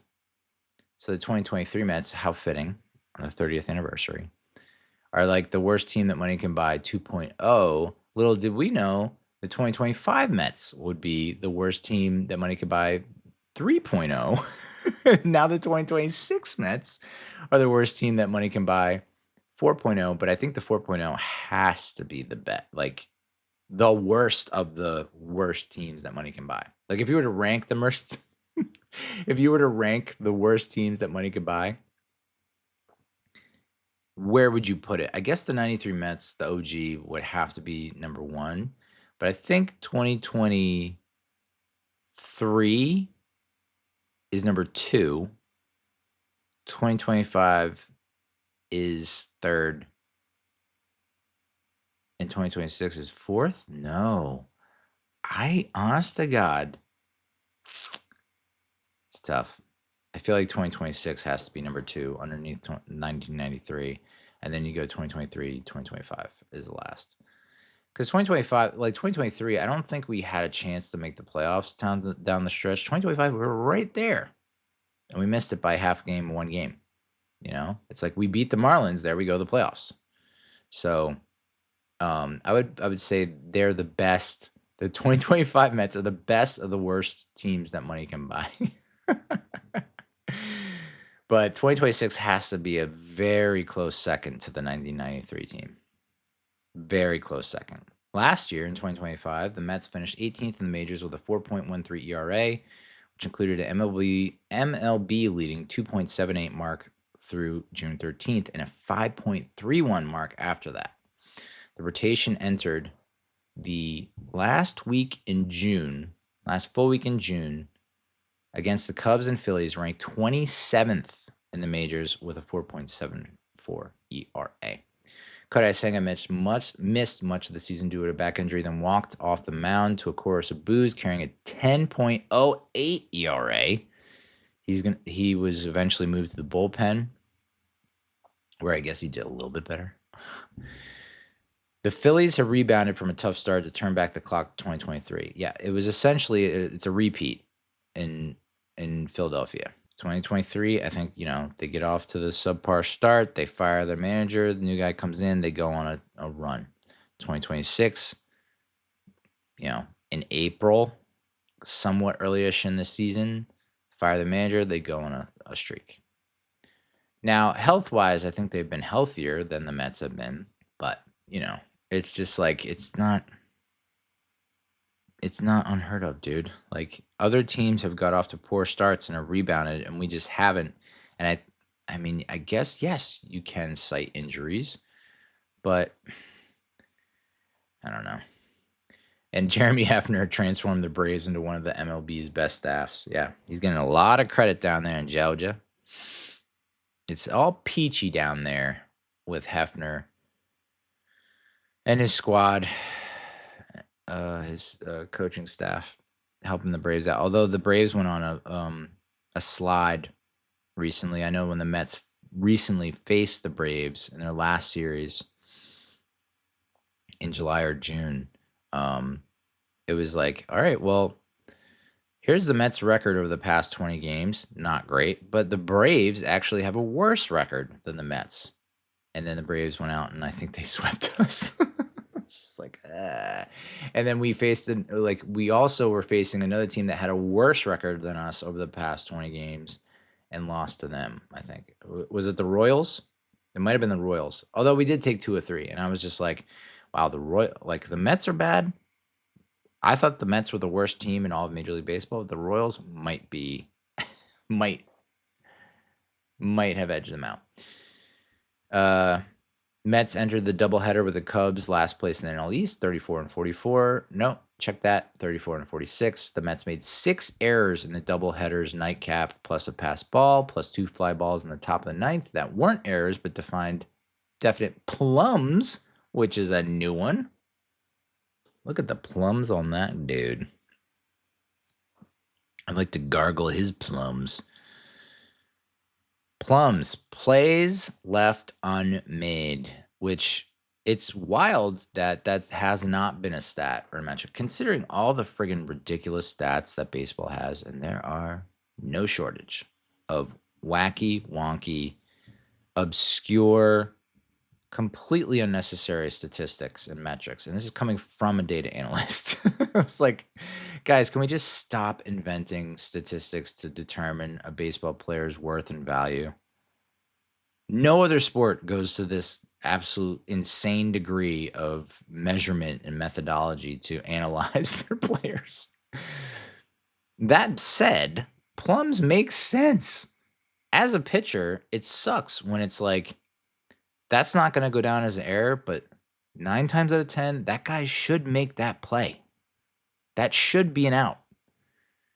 And I guess you could say that they might have this in football where it's like catchable, good. They have like a bad pass percentage where it's like that was not a bad pass. It just the receiver, and it wasn't a drop. It's just the receiver didn't make the play. I feel like they should have that for a lot of what's going on in baseball, and they don't. But plums, welcome addition. And a lot of the plums take a goose of a gander of an educated shot in the dark. Just stab at it. Who do you think has a lot of plums on the Mets? Juan Soto. And those plums allowed the Cubs to score 3 runs and put the game out of reach. So Marcus Semien is a 2-time Gold Glove winner who made 2 errors all of last season. He made 2 in that one night in that doubleheader. The last time that every member of the Mets made Mets infield made an error in the same game was September 1962. Woo! You know, it's like I wrote a post about the worst Giants seasons of all time, ranking them. And I literally had to update it every year for 3 years straight. It was like 2023 is up there, 2024 is up there, 2025 is up there. I might have to do one for the Mets and be like, 1962, obviously, you have the crown, king. Enjoy the spoils. Sound the feasting horn. The 2026 Mets might give them a run for their money. Because it's like the 62 Mets, expansion team, first year as a team. Most expansion teams, I know the Las Vegas Golden Knights are like the exception to the rule, and they're like, what are you talking about, dude? Most expansion teams do not do well right out the gate. I want to say like maybe not year one, but I'm saying most successful expansion teams in pro sports, Panthers Jaguars was pretty interesting. Like Panthers went to the playoffs year one? No, maybe year two. And same with the Jaguars. They were like in the AFC Championship game in year 2 or 3. So barring the Golden Knights and maybe a couple of like Jags and Panthers, it's like most. I guess the Marlins actually in '97. So that was what, year 4 they go to the World Series and win. Again, it must be so funny to be a Marlins fan, like a diehard, lifelong Marlins fan, knowing that your fan base is skewered for being one of the worst fan bases in all professional sports, and yet you can sit there with a grin on your face and be like, we have now won, or now we have not only won, but been to more World Series in the past 40 years than the Mets. And like, even though like we stink and we don't go to the World Series anymore and we don't go to the playoffs anymore, you can count on us. Okay. There's a guarantee right on the box that the Marlins are going to beat the Mets. Doesn't matter how good the Mets are. It doesn't matter how bad the Marlins are. And the Marlins are actually on a little bit of a tear now, dude. Let me see here. 52-45, playing at a 536 clip, 4 games back of the Braves in the division. 4 games back, dude. 6-4 in their last 10. You know, they stink on the road, but they're lights out at home. They might have the best. They have the second best winning percentage at home behind the Dodgers. The Dodgers. Damn, dude. Damn, Daniel. So, Marlins, dude. But that's where we're at. Like honestly, because previously I mentioned, I've never been more out on the Mets season this early in a long time, and I named 2011 or 2017 maybe. Like there were a couple seasons where it's like I mentioned, star players donezo for the year, they're not coming back, and the young guys that are now getting time to shine are not shining. And it's like there's literally no reason to be watching right now. This season's up there. But what I will say about those seasons that I was mentioning, where it's like your star players are down for the rest of the season, the young guys are coming up and not doing anything special. Those teams did not have the payroll that the 2026 Mets have, and that alone might put them in the top spot. So that was a long, windy road we just went down. We took the scenic route, guys. Enjoy it. Soak it in. Be present and intentional. The 2026 Mets, I am now think I'm going to go out on a limb and say they are the worst team that money can buy. 2023 Mets, though. That's a tough one. It's up. Freddy Peralta, our big offseason pitching acquisition, was 5-6 with a 4.83 ERA, the worst of his career as a full-time starter. Kyle Schwarber hit 2 home runs over 450 feet off Peralta and followed it up with a 3rd homer in the 7th. Mets ended up at the end of June trading left-hander David Peterson to the Cubs. So David Peterson, who we had noted in our season preview, longest tenured Met, no longer. Who is the longest tenured Met now? Is it friggin' Lindor? 2021? It might be. And that might be coming to an end. And I don't know that we got much in return. But what I meant to say earlier with like the prospects and not building up our farm system and depleting it by always trading them away, that 2021 season where I mentioned that Lindor is pushing for Baez, his buddy Baez, to be part of the team, we gave up Pete Crow Armstrong, dude. And I understand that the majority of the time, odds are that the prospect is not going to turn out to be anything that great. A top prospect, even a top prospect. But like seeing what PCA has been doing, making the All-Star team with the Cubs and just seeing how he plays, can you imagine with him, with Ewing and Benge in the same outfield? Whoa, dude. But, yeah. So, Mets fire Mendoza, June 25th, 2026. June 26th, guys. June 25th, June 26th. Do you remember earlier in the episode when I told you when he was on the hot seat? It was April 20th. We waited 2+ months, 60+ days. Had to be 45 to 50 games of just constantly making the wrong decision, or like I would watch games and I would be like, how does the manager let that happen? I understand this is Major League Baseball. I understand that things have changed over the years. But like Davey Johnson would never allow this shit to happen. Terry Collins, maybe. Bobby Valentine, maybe. But not to this extent, dude. Case in point, we already mentioned the ABS challenges. I would have nipped that in the like the moment I saw 3 of those happen in a row, I'm like calling timeout. I'm gathering everyone in the dugout and I'm being like, all right, new rule. No one challenges any pitch until minimum 7th inning. Minimum 7th inning. No one's challenging shit. And unless your name is Juan Soto, no one is challenging anything. And if you are younger than 30, you're not challenging anything. Like it's like no one had any kind of game plan or strategy for ABS challenges. They were just like, it was just like a memo, like a stick-it note on everyone's locker. Like, hey, ABS challenge is a thing now, so you can challenge pitches. Have fun. Oh. Mets were in last place in the NL East, still are 2 games ahead of the Rockies for worse than the National League at 34 and 47. Andy Green, who managed the Padres from 2016 to 2019 and had an executive role with the Mets, will take over as interim manager. But he will go back to the front office after the season is over.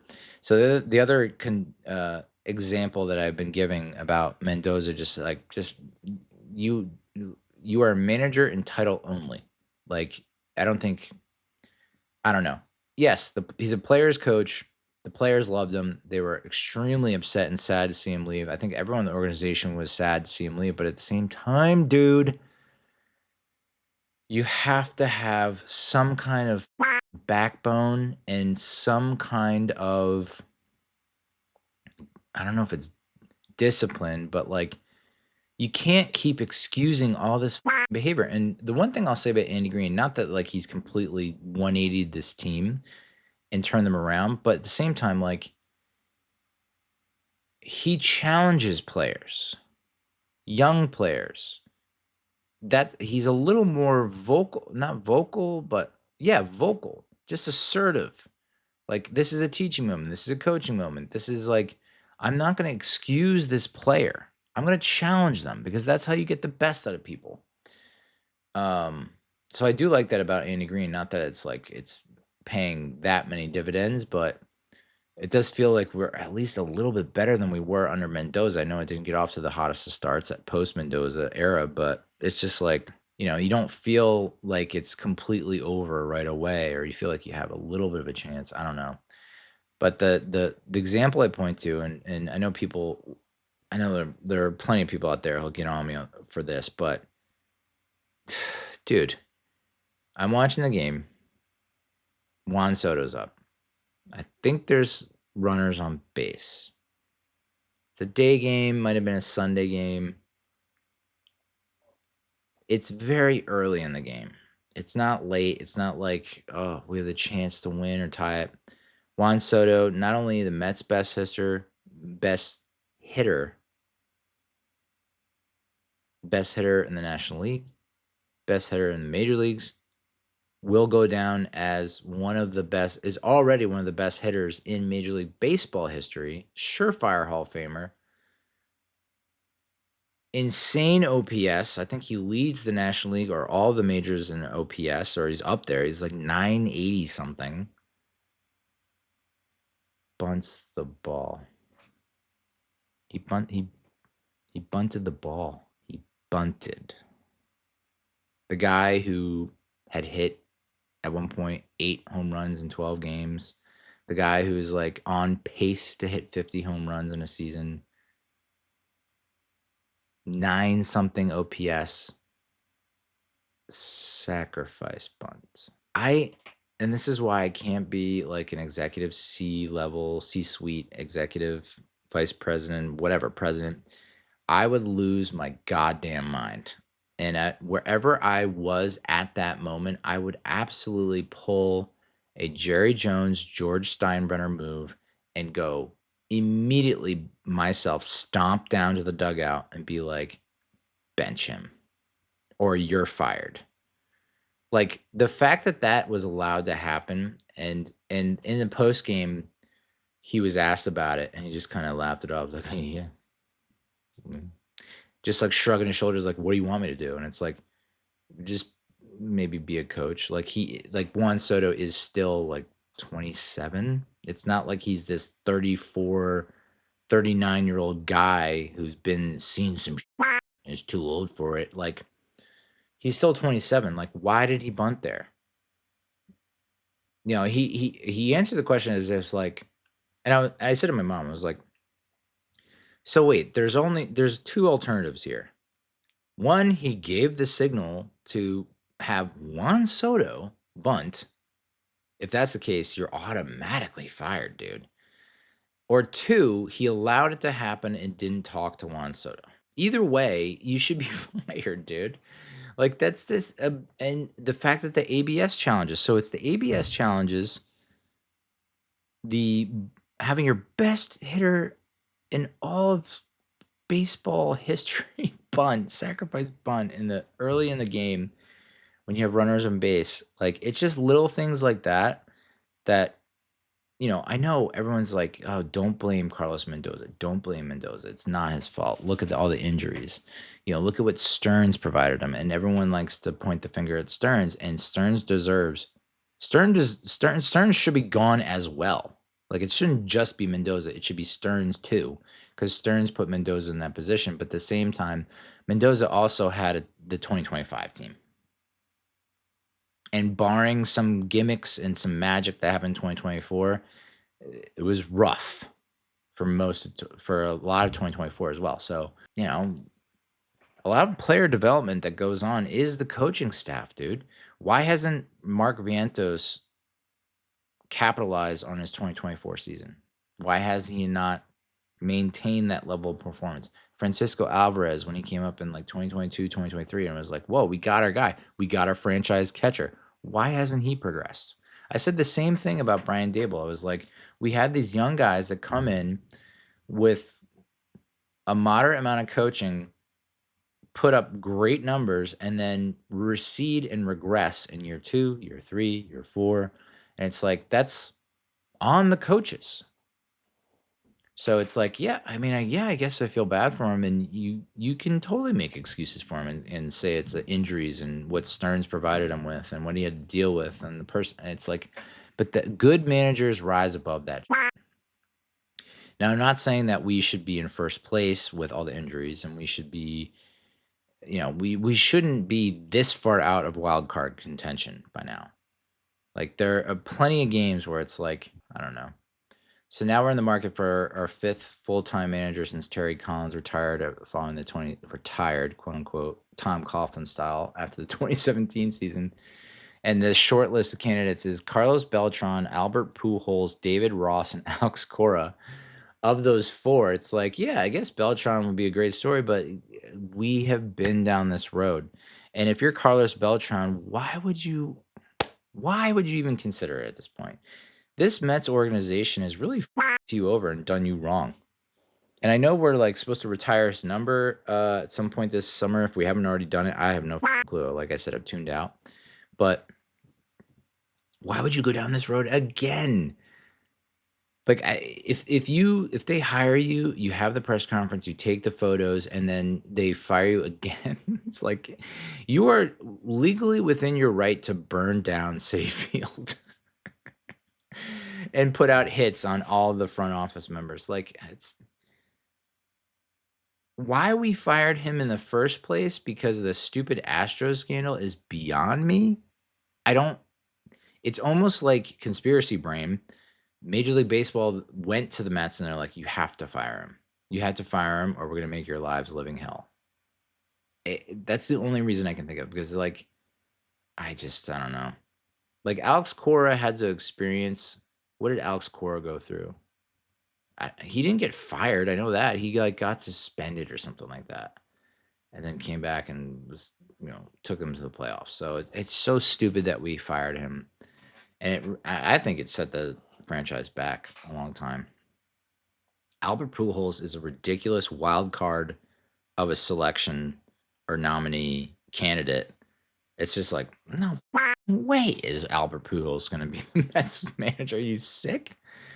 David Ross will be kind of interesting. I had success with the Cubs, and then Alex Cora, who a lot of people are in favor of. And of the four, it's like, yeah, I guess if you're going to go pedigree, experience, winning, you go Alex Cora or David Ross, and then Beltran, and then Pujols. It's like I just can't see it.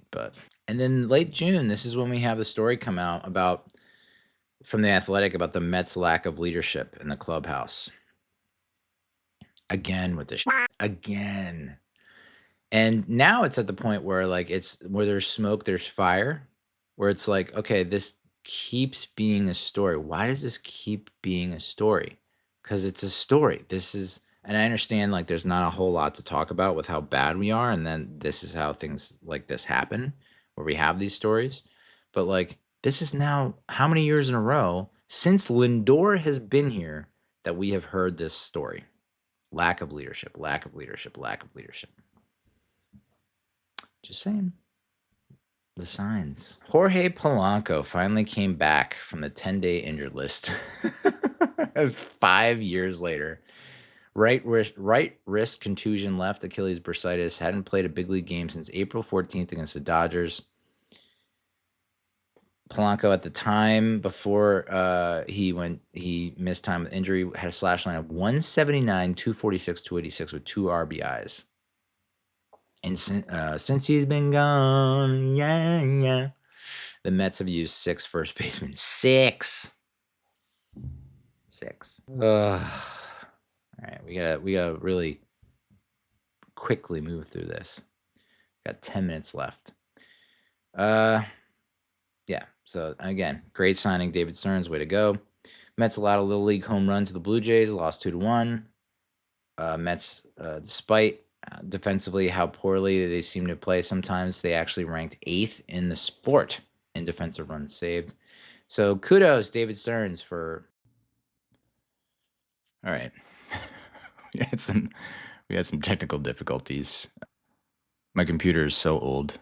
How old is it? It's just got too much on it from doing this stupid podcast. And I basically got a warning, hey, shit's about to go shut down in 10 minutes. And I was like, I can probably fit in the rest of the episode in 10 minutes. And then it was 30, 29, 28. And I was like, are you a Peloton instructor? Did you forget how to count? So where did we leave off? We left off at the end of June. Mets actually ranked 8th in the sport in defensive runs saved. So mission accomplished. David Stearns, way to go. Let's give him an extension. And then Francisco Alvarez finished June with as many homers as he's had in a calendar month since 2023, when we thought, oh, this is the dude. This is the guy behind the dish. And now it's kind of up in the air. I think he had another 2 home runs tonight because I'm now recording this on Thursday night, the 16th. What a night. Oh, what a night. He had 2 ding-dongs at the Link. Is it called the Link? No, it's not called the Link. Citizens Ballpark in Philly. Just a home run den. So I didn't realize that he had an OPS of almost 775. So, but he's not, I say that to say this. He's not the guy that we thought he was going to be, right? Like, I remember heading into the 2025 season after we signed Soto, I was like, look at this stacked lineup. And I had him down for like 20-ish home runs, 20 to 25 home runs. I had Vientos down for 20 to 25 home runs. And is he on pace for 20? I mean, he has like, what, 9 or 10 now? 11? So he could get hot and go on a tear, but he's just not going to be that guy. He's not that guy, pal. So that's June. Moving to July, Luke Weaver has been kind of a godsend. He's been like the one, as far as pitchers go, if you take away Clay Holmes and the injury there, he's kind of been like the one character, or I'll put it this way. He's been the one character that's been kind of magnetic in terms of pitching.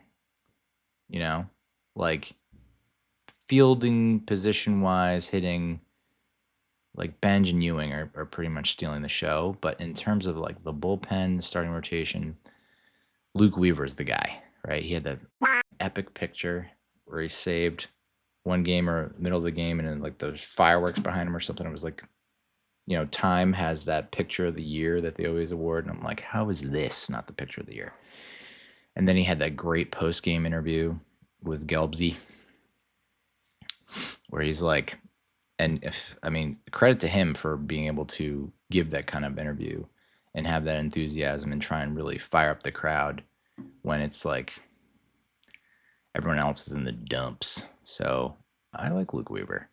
He became the 3rd Mets pitcher to compile at least 22 scoreless or consecutive scoreless appearances, joining Mark Guthrie and Aaron Loop.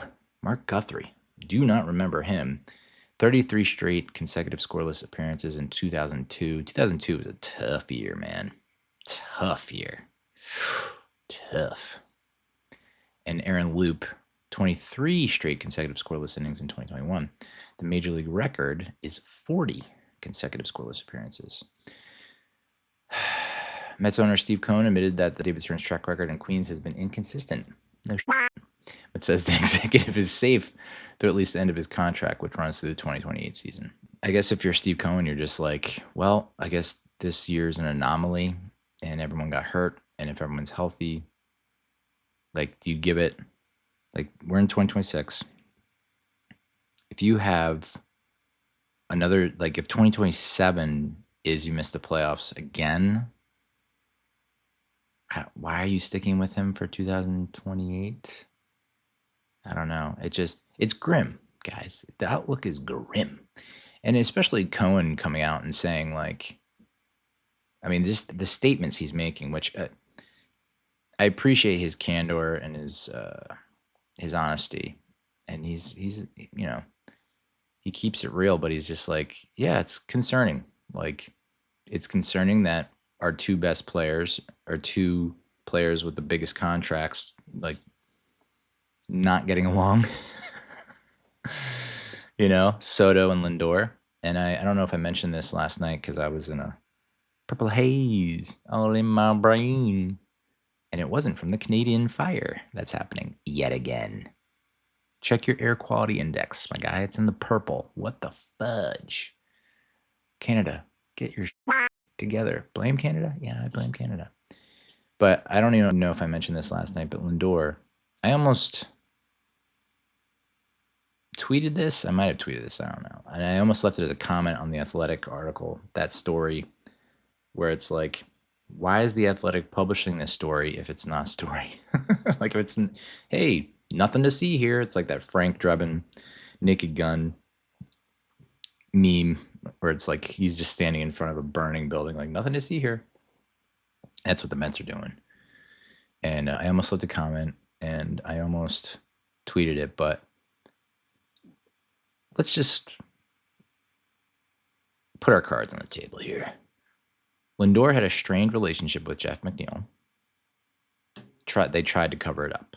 Oh, we were arguing over a rat in the tunnel. Okay. Lindor has come out, had a strained relationship with Brandon Nimmo over politics. That was the Donald Trump broke up the Mets. That was the segment I did in the preview in late March. And then I had people calling me all kinds of names. It's like anytime you just say the word Trump, people spontaneously catch on fire. It's just like they just instantly are like infused with volcanic activity. They just cannot regulate their heartbeat or their emotions. They just see his name and it's just like instantaneous like escalation. So, but the whole point of that was it's not just Trump. It's just like, I don't know, blame politics, dude. Like whatever. So obviously Nimmo is probably a Trump supporter. Let's go, Brandon. And then, Nimmo is the Trump supporter. Let's go, Brandon. And Lindor's anti-Trump. And so they butt heads. And so that must have been a source of contention and conflict throughout the 2025 season. But it's like, but they were, okay. Like they were teammates in 2024. But I guess, got it. Trump wasn't president. He was just running for president. So I don't know. I think it's just so dumb. So it's clear to me at least that Lindor had a strained relationship with Brandon Nimmo. You can't tell me he didn't have a strained relationship with Pete Alonso. I think he had a strained relationship with Pete Alonso, and now he's got a strained relationship with Juan Soto, dude. It's just like, at some point, you have to point the finger at yourself. You have to look in the mirror and be like, I think I'm the reason why this shit's happening, why so many relationships are strained.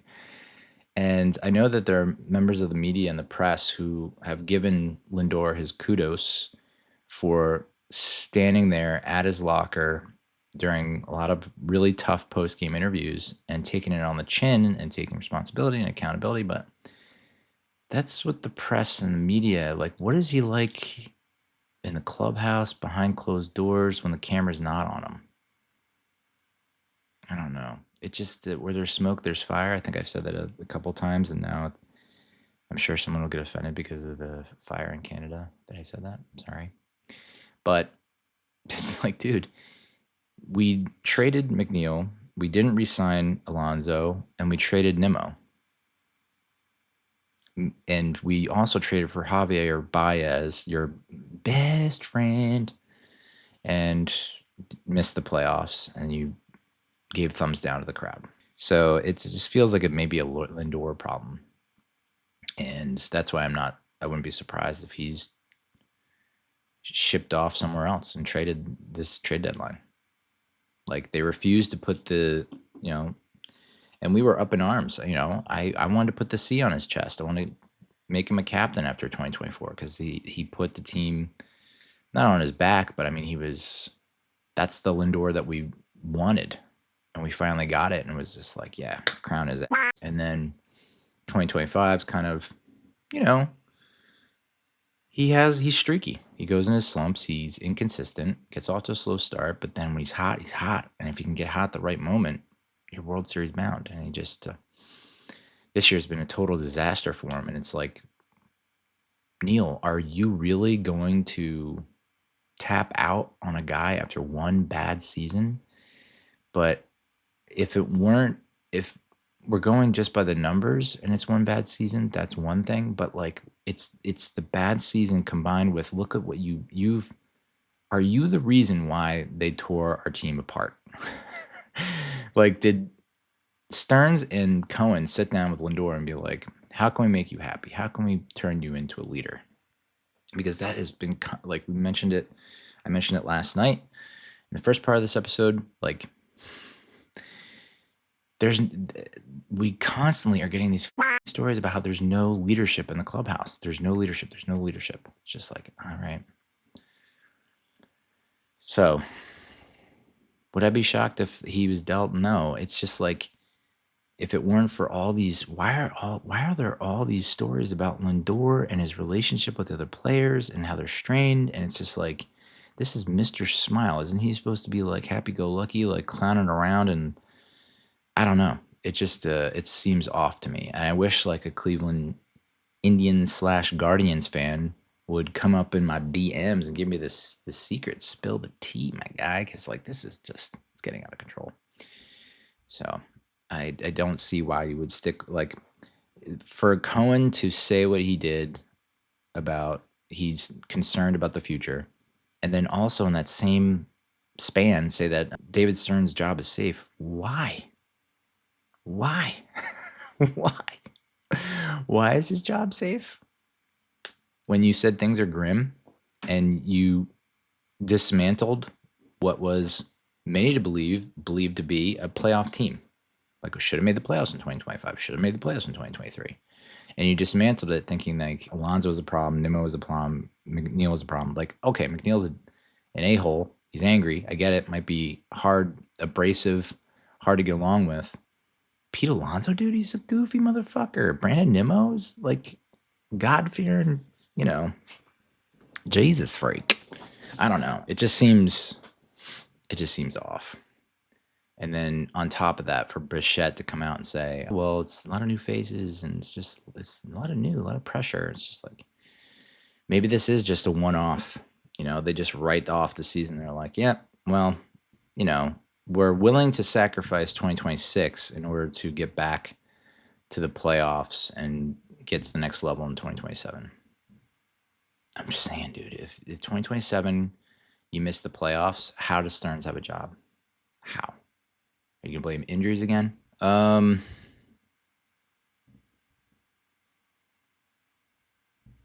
So we took, 2 out of 3 from the Royals. By the way, that one Kansas City Royals player had like, what was it? He was 12 for 12. 12 hits in his last 12 at-bats, which was, I want to say it was a record, or at least he tied himself with like some of the greats. It's only been done like 4 other times, I want to say. Or was it 11 for 11, and then he went 12 for 12, and that was like the big story. And then the Royals, you think the Mets are bad. The fuck is going on with the Royals? They basically handed us wins. Just like handcrafted, homemade, wrapped nice and neat with a bow on top. They just gifted us wins during that series. I mean, that 3 errors in one play.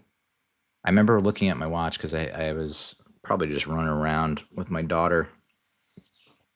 And I look at my watch for the notification. And it's like, was it A.J. Ewing or Carson Benge? Singles in the first, the score is 3-0. And I'm like, wait, how does that work? He singled and it's 3-0? I'm like, I was trying to run through the scenarios in my head. I'm like, so maybe it was like 2 outs, 3 dudes are running on contact, and he hits it. Like, did he hit a rocket off the wall and got thrown out second? Like, how did I just couldn't wrap my head around it. I was like, a towering fly ball that he thought was a home run, and he hot dogged it, and then it hit off the top of the fence, and the guy grabbed it, threw him outside. Like, I just couldn't.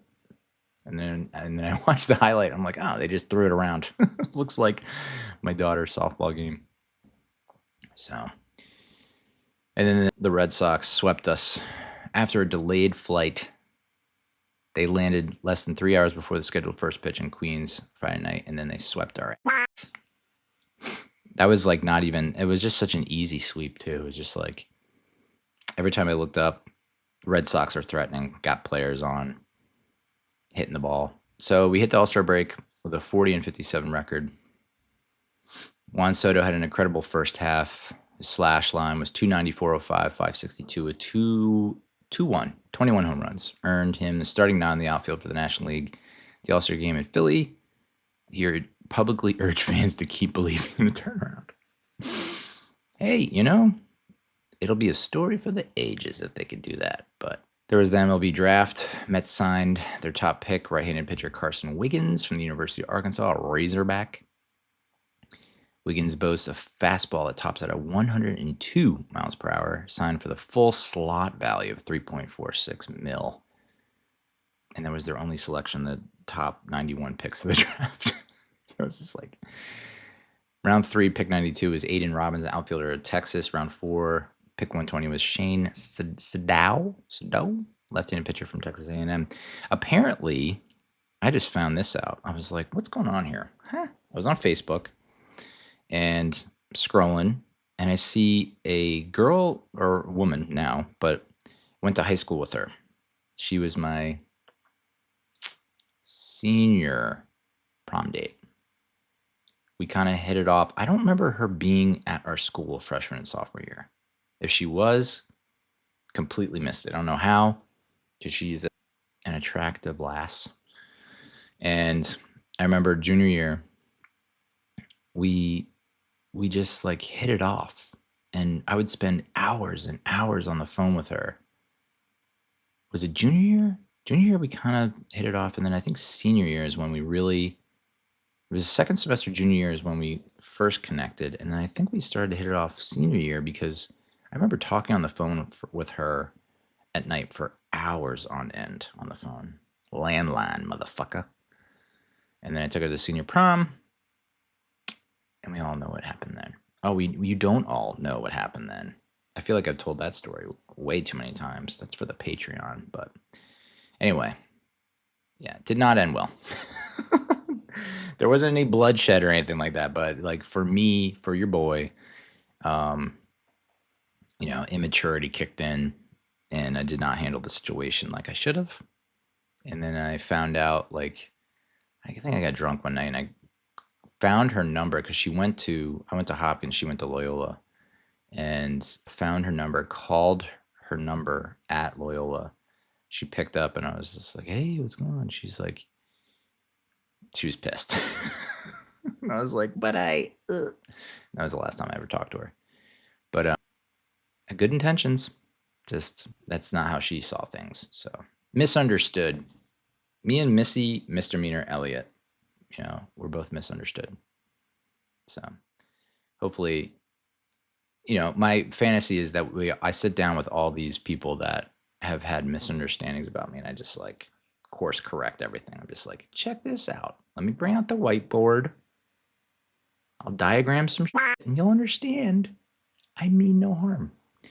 But so she actually posted that the Mets had drafted Aiden Robbins, and she was like, congratulations, Aiden. And I'm like, I didn't know she was a Mets fan. I'm like, I don't think she is a Mets fan because she grew up in PA, where it's, I don't know, a lot of Mets fans in PA. So I'm thinking, oh, he must be like in the family somehow. Maybe not immediate family, because not the same last name, but it's like, I guess, definitely, I don't think it would be her son, would it? No, too old. So I have a connection to Aiden Robbins. What do you know? Go get him, Aiden. August 3rd, trade deadline coming up. Steve Cohen, the front office, expected to be sellers. Lindor is expected to stay. Okay. But the Mets will likely deal several key contributors like Huascar Brazaban to stockpile talent for 2027 push. I mean, these are the most likely trade candidates that I came across. Freddy Peralta, dude. A little one and done. Acquired in the offseason to be a frontline starter, Peralta has underperformed with a 4.66 ERA. So, yeah, I don't think anyone would cry over that. Brooks Raley, as efficient and as awesome as he has been, he is 38 years old, expiring rental, posting a 2.32 ERA. Luke Weaver, which is kind of sad because I feel like I would like to see him continue his run with us. It's not like he's at that age that Brooks Raley is at. I feel like he's got a few more good years in him.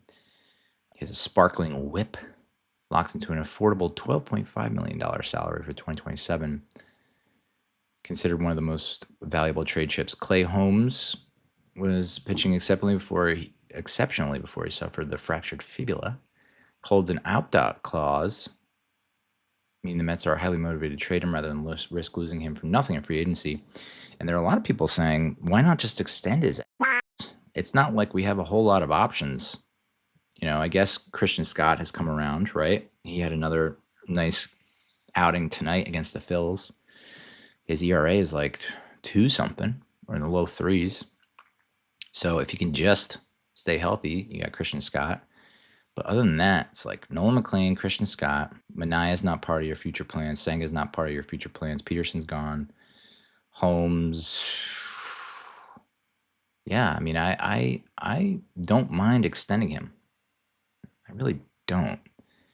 But I guess they're cautious about that fibula. It's like, I don't know the track history of anyone who's suffered a fractured fibula, and then like, do they come back? Are they at the same level? Does it take them a while? I don't know. A.J. Minter, another impending free agent lefty, coming from 2025 lat surgery, has not pitched back-to-back days, but has been highly effective. And then Brazaban, which we talked about. 1.09 whip, under team control through 2029. I didn't realize that he was under team control through 2029. I'm kind of more apt to hang on to him as much as he can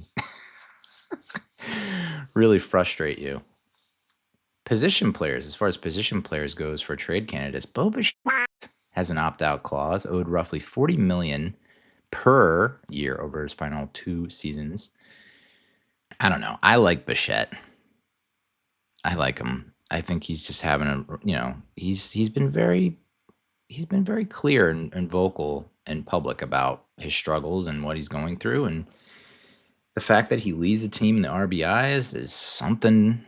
It's not nothing. It's not like he's completely underperforming. It's just he's not doing what we expected. Louis Robert Jr. and Tyrone Taylor, both outfielders, are viewed as rental options that could provide depth for a contender.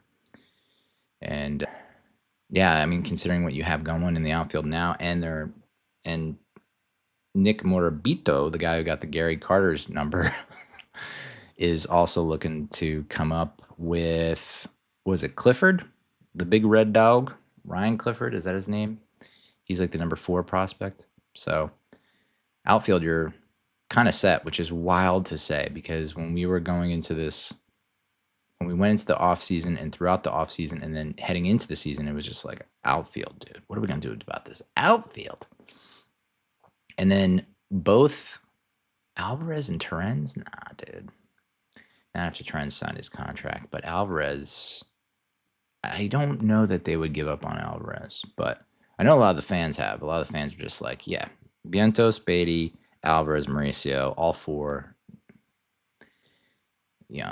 just dangle them out there. Do a little trolling. This is the worst record at the halfway mark that the Mets have had since 2018, 8 seasons ago. In that season, they were 34-46 at the halfway mark, 5th place in the National League East. Their playoff odds were 0.1% to make the postseason.